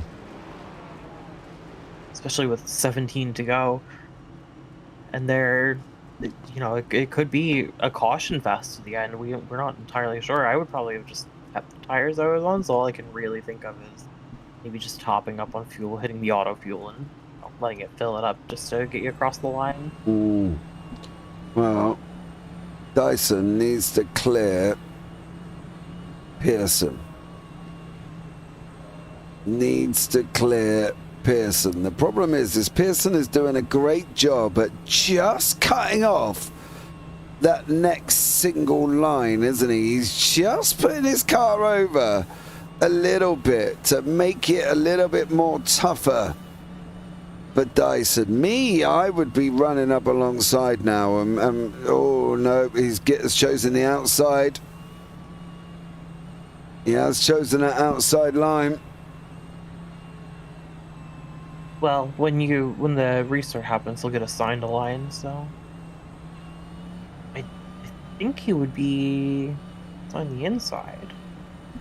I don't believe so, according to the rules, if I'm not mistaken. Yeah, it should be the outside, but I feel like I don't know. Maybe I feel like I've seen the leader on the inside here, but I could just be scatterbrained from the things I've had to deal with this week. I think they get a choice. I think that's the thing.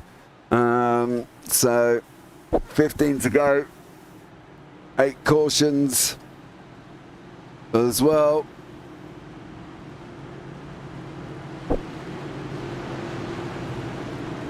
Not sure I would have run that outside line, I'm not going to lie. Yeah, especially if it was a choice. Oh, well, he made it a choice. And it didn't make no difference. Gitter's already gone. Oh, yeah, he bolted. The problem is for Pearson now. He has kind of really cemented himself in that way. He gets a little bit loose. That's going to release Dyson. Now Dyson's on the hunt. The man from Australia is now going after Patrick Gitter. If he was a kangaroo, Patrick Gitter, he would be going on the Australian's Barbie. 13 to go once more. Taylor in as well. These top 3 are in this championship. They are fighting out for places. Yeah, first place can choose inside or outside there as well. I'm sure that that's what I read on that one as well. And now, oh, Damaris! Is that going to be it's a caution! No! First place can choose inside or outside. Gitter is pinning Dyson behind the slower car. Smart move. Yeah. Yeah. But now this caution's just kind of thrown it all up into Hail Mary once more. So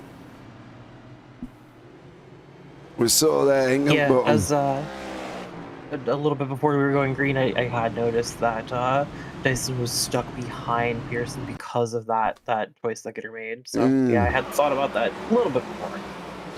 There we go. You can see Damaris there. I think he's done what everybody else has done that we've seen this afternoon. Or this evening, I should say. He goes and does that on lap 239. 10 to go. 10 to go. Now what's Gitter going to be? Dustin, what would you do in this situation? Would you be looking at the inside or outside here? You know, you've got this coming up for yourselves tomorrow. What are you going to be looking at doing if you think on restarts? Let us know what you would do there as well. So, are you taking notes from Patrick Gitter and pinning in slower cars, Dustin? That's the question. What would you do here as well? See, here's the problem I have with the strategy when it comes to this. I'm very slow, so I've never been in the situation of I get to pick. Oh. Okay. I don't drive them, so I'm never going to get to pick. You know what I mean? Unless I find a clip-on steering wheel I can clip to my desk. That's about as far as my experience could be, yeah, at this moment in time. Inside, Dustin all says inside. Yeah, I think I would be now. I've got to be now. I've got to be. I would take that inside line. I don't think I would give it up. I'd be hugging that line tighter than my daughter hugging her teddy bear. I'm not going to lie, just to make sure. Yeah, if I'm not mistaken, if Gitter took the outside line here, it would give Dyson the inside, which you don't want to do here. No, I love that. Dustin says he's my teammate. I taught him half I know. What did you give him the full knowledge, Dustin? That's a little bit cruel. I'm only going to teach you a little bit. You know what I mean? Didn't even give him a full dose of knowledge. But look, to be honest, St. Patrick's, you know, his 2-stage wins to the good here. He's only got one more to complete the Triple Crown, and that will be the win itself. And to be honest, I don't know how much teaching he actually needs here. Not going to lie on that one. I don't think there's a lot of teaching that he needs, because Gitter's had this. He's had the measure of this track, I think, this evening as well, Rio. I think that's the thing. I wouldn't take it, you know, I wouldn't take it away from this young man if he went out and did this. I think this would be a great achievement here as well. So, yeah, stellar job from him on this circuit. I'm not going to lie, Dustin, you can be very proud of your young man here as well. The half knowledge he lacks, he makes up for in talent. This is also true. Come on, Dyson, dump and run. Oh, you haven't seen Gitter's restarts here, sir. You haven't seen Gitter's restarts. Really he's done he's gone. Left him hung up. Left him hung up. They Gitter there. 6 to go. You're going to find out in the next 1 minute 20, give or take, here, how this one pans out. I would not be giving up that outside line. That inside line. Ah, Dyson's carrying speed. He's carrying speed. Taylor is almost in the wall. Gitter's not going to give up. Dyson's, oh no, this corner yellow. Oh. Swear to God, man, I tell you, unless there's a car up in the area, I'm not going to be happy with this call, am I? I can just see it now. Oh, all right, he's in the wall. That was a fair call. That was a fair call, I'll give you that one. But now he's got to go again, and at the moment the yellow was called. Gitter was out in front, but it depends on where they place Dyson in conjunction with the nose, of course, because at the moment I've got Dyson showing out in front, so...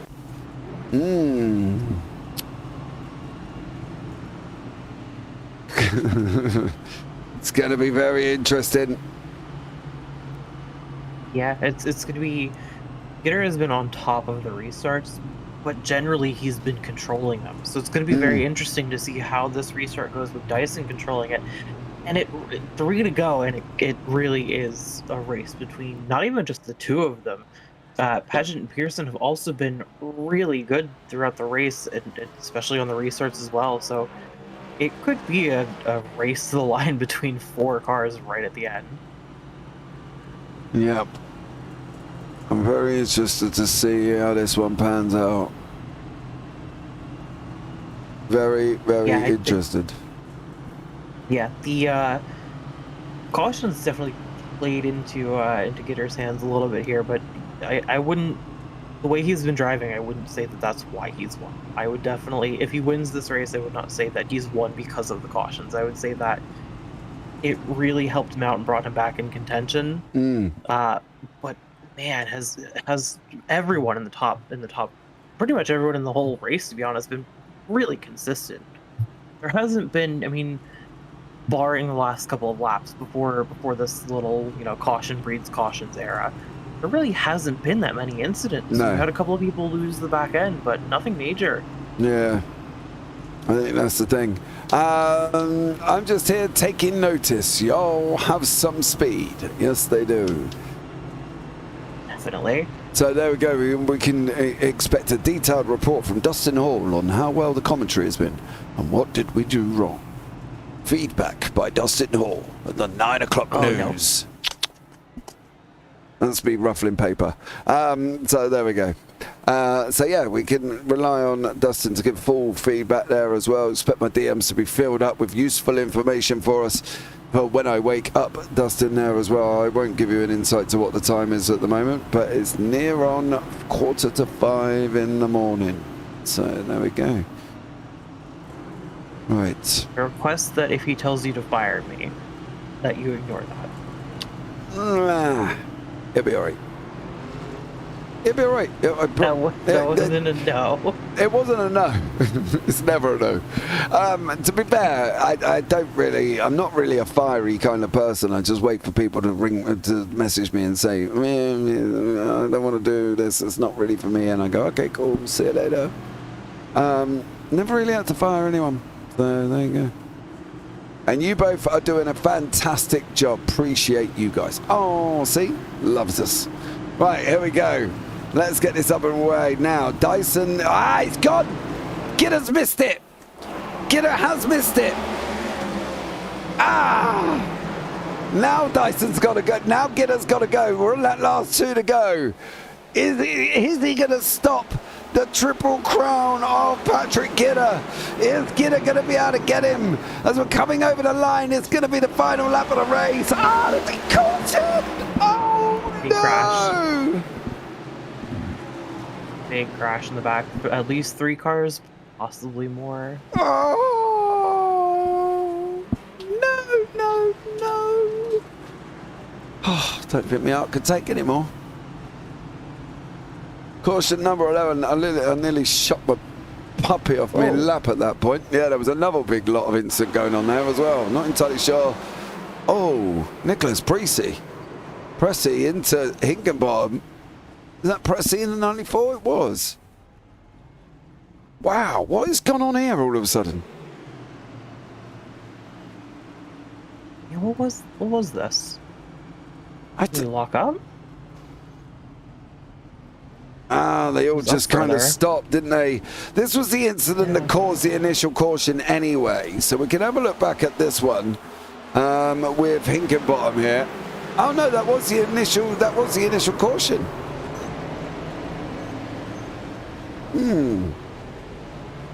Very strange.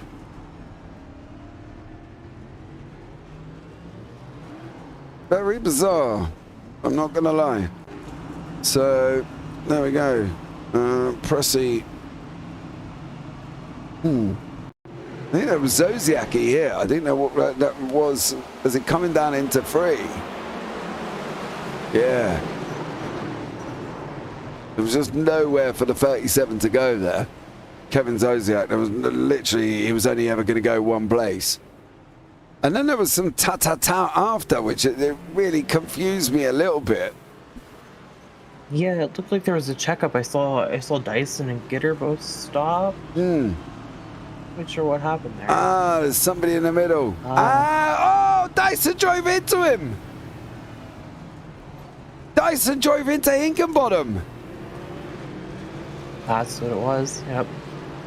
Oh. That's not going to be good for Dyson. He's definitely he's had to have picked up damage from that. Yeah.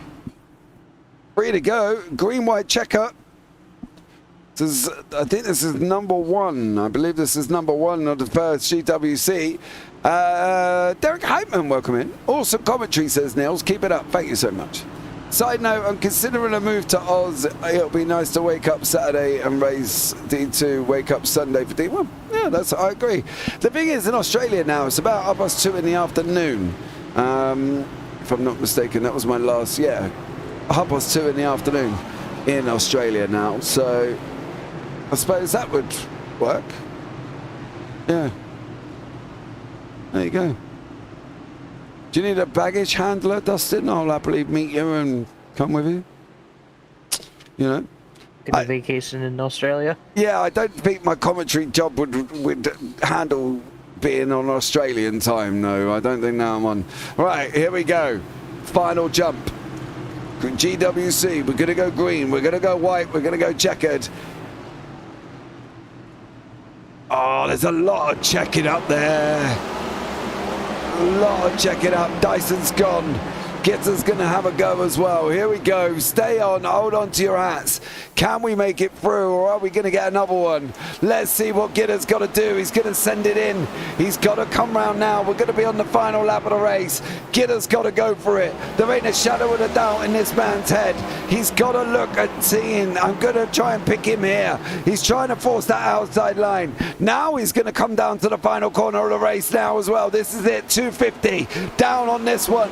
Is he going to dump and run. Dyson in the wall. Gitter's going to go round the outside. He's going to try and pick more speed up, but I think it's going to be Dyson. It is Dyson's going to snatch the victory here at Martinsville over Gitter, over Pearson. So there we go. It was an amazing end to that race. It was very close, all the way down to the last turn. Yep, I agree. So he gained 55 out of the 73, right? So he is currently 18 points back. Going into Phoenix is Gitter. So there we go. Right, let's bring you up the results as we do that to the backdrop of Patrick Gitter doing some donuts here as well. Andrew Dyson, doing donuts, is your winner with Patrick Gitter in second. Jordan Pearson in third. Mark Paget in fourth with Jason Taylor in fifth. Wayne Grass sixth. Tanner Marty seventh. Kevin Zosiak in eighth. Damaris Hinkenbottom in ninth. Corey Harville 10th. Randy Drumhiller 11th. Ben Tracy 12th. Nicholas Pressey in 13th. Cameron King 14th. Brian Messer 15th. Lucas Hoytsma 16th. Dave Hoytsma in 17th. And Daniel Llewellyn, who was out very early on there as well. But now we're here. Let's start off with the third place man of Jordan Pearson. He was in there. He was in that fight towards the end of that race. Didn't quite snatch it. The man was up 9. He gained 9 in that ultimate Ford machine. Let's have a chat with him now in this booth. Jordan, welcome in, dear sir. Hey, how's it going? I'm good, man. How are you? Pretty good. Do you think that was the best you could have got? Because Gitter and Dyson were looking a little bit swift all through the race, weren't they? Do you think you've got what you could have got out of it? I honestly think I could have done a little bit better, but being behind some cars, it was tough on my tires. Yeah. How was it at tire wear? You pitted 5 times. I'm going to presume you used all 5 sets? No, the first time I pit, I didn't take any tires. I just took fuel. Okay. How was it in general for you out there on the racetrack? Was it tough because it was Martinsville? You know, Martinsville's not everybody's cup of tea, dude. You know, I've shown great admiration for all of you in this field doing 250 laps around here. You know, I don't think I could be doing it as well. What is it like mentally going around Martinsville for this amount of time? It's really draining, and that 41 kept me on my toes pretty much the whole entire time. Old young Jason Taylor there giving you a bit of grief all the way around, was he? Oh, yeah, and he introduced me to his bumper a few times. Well, hey, as they say, young sir, rubbing is racing. But Jordan, well done to you, young gentleman. Congratulations on your third place. Anyone you want to shout out before I let you go here this evening? Just my dad. Okay, no worries. Well, a big shout out to Jordan's dad there as well. Thank you so much for producing a wonderful son who could drive these cars into third place at Martinsville. But Jordan, well done to you, sir. Look forward to seeing you in Phoenix. Thank you. You have a good one. And you. Now we can have a chat with the man that took 1 stage win. He took 2 stage wins. He was on for the Triple Crown. He got picked at the post, but I'm sure he's happy. He's going into Phoenix 18 points away from Adam Benefiel. Can he do it? Is he dreaming of the trophy? Well, let's have a chat with Patrick Gitter here as well. Patrick, welcome in, dear sir. How are you? Hey, man, doing all right, man. Felt like I let one get away there. Dyson might have had it either way there at the end, but it was a great race, man. I'm just happy that I was able to do what I could to have a good race, close the gap on Adam going into Phoenix. Got some work to do next week, but at least I feel like I've got a shot at it if I can get a little luck to fall my way too. That's the thing, right? You come out of here, yes. Honestly, I thought you were going to get it, Patrick. You look so strong all evening, and I thought you were on for it. I thought it was yours. You were going to get the Triple Crown. You were going to walk out with the top prize of 60. You were going to put yourself 13. All right, we haven't got that, but we've got the next best thing. As Meatloaf says, Patrick, 2 out of 3 ain't bad, mate. 55 points going for you now, 18 going in. Stay positive. You've got the opportunity now, haven't you? At least you can go in positively. Yeah, absolutely. I think it's a mindset deal. I think it's going to be the same mindset as as I came in with tonight. You just got to chip away at it, do what you can do. Hopefully have a little bit bigger field next week too. I think a bigger field would help me out as well. So yeah, I mean, I think it's just mindset, time, practice, get it dialed, be ready. And think of it this way. You've only got to take 2 stage wins. Adam has a poor stage 1 and a poor stage 2 or whatever. You've already closed the gap and we're not even at the end of the race. It's there for the taking. It's like a chocolate cake sitting in the baker's that you've got to wait till 9 o'clock before the baker opens before you get it. It's there. You've got it. You can taste it. You can see it. You've just got to go and eat it. Patrick, I think you've got a great opportunity in Phoenix. If you drive Phoenix like you did today, it'll be absolutely incredible. So well done to you. Is there anyone you want to thank before I let you go? Yeah, man, absolutely. First off, shout out to you guys for being in the booth to broadcast this race in Martinsville. Great race to broadcast. You guys did an awesome job, so we appreciate that. Shout out to DeBaris for hosting the 100% leagues. He's done an awesome job all season. This has been fantastic to run both D2 and 100%. So I'm fortunate to be part of that and run those. Shout out to EPI. We've got a great car this week.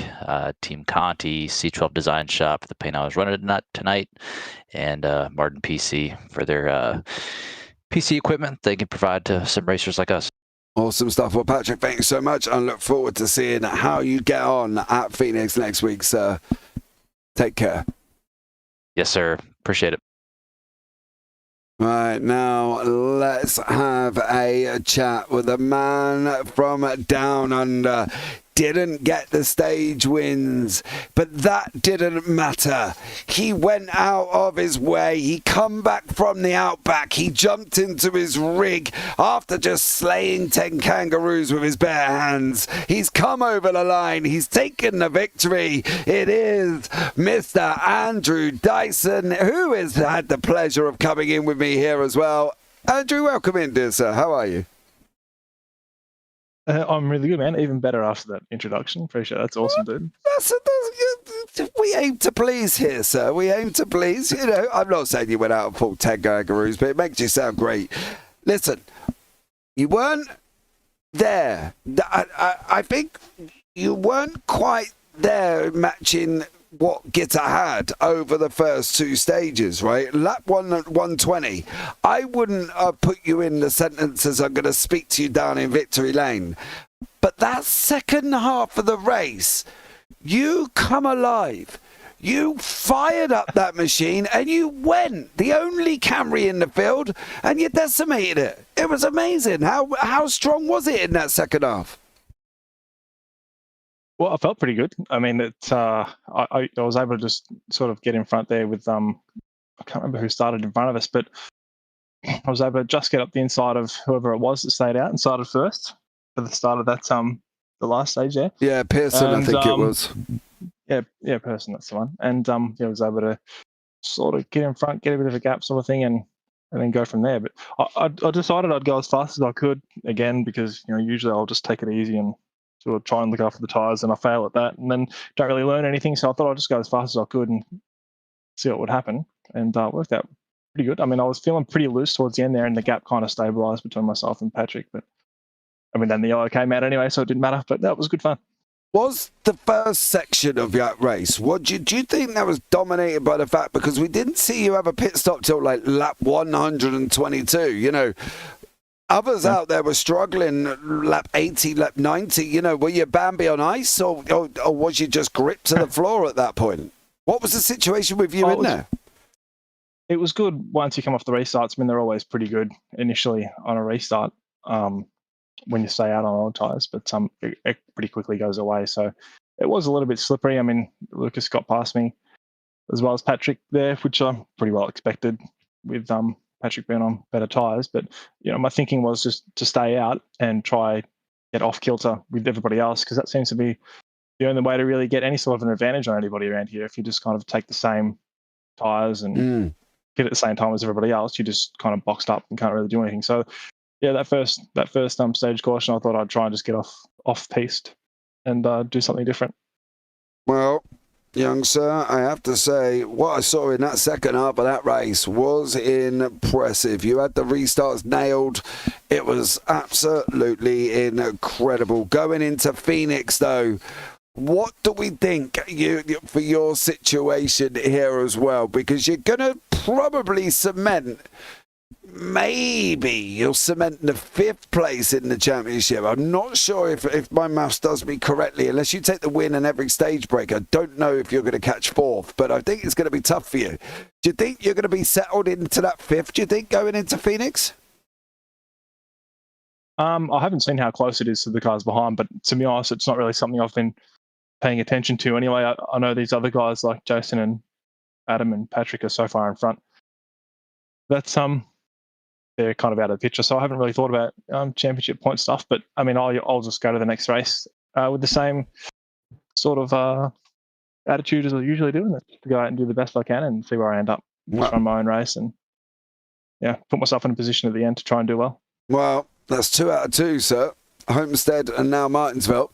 Not the most, they're completely open circuits that people can say they've taken a victory out, but you've done it 2 weeks in a row. Let's see what you could do in Phoenix there, bud. It's been a pleasure speaking to you. Is there anyone you want to shout out before I let you go?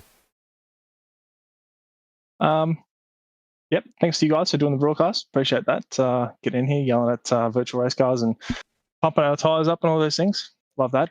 Thanks to D and all the crew at 100% for putting the league together both Saturday and Sunday night, or Sunday mornings for me, Saturday mornings, Sunday mornings for me.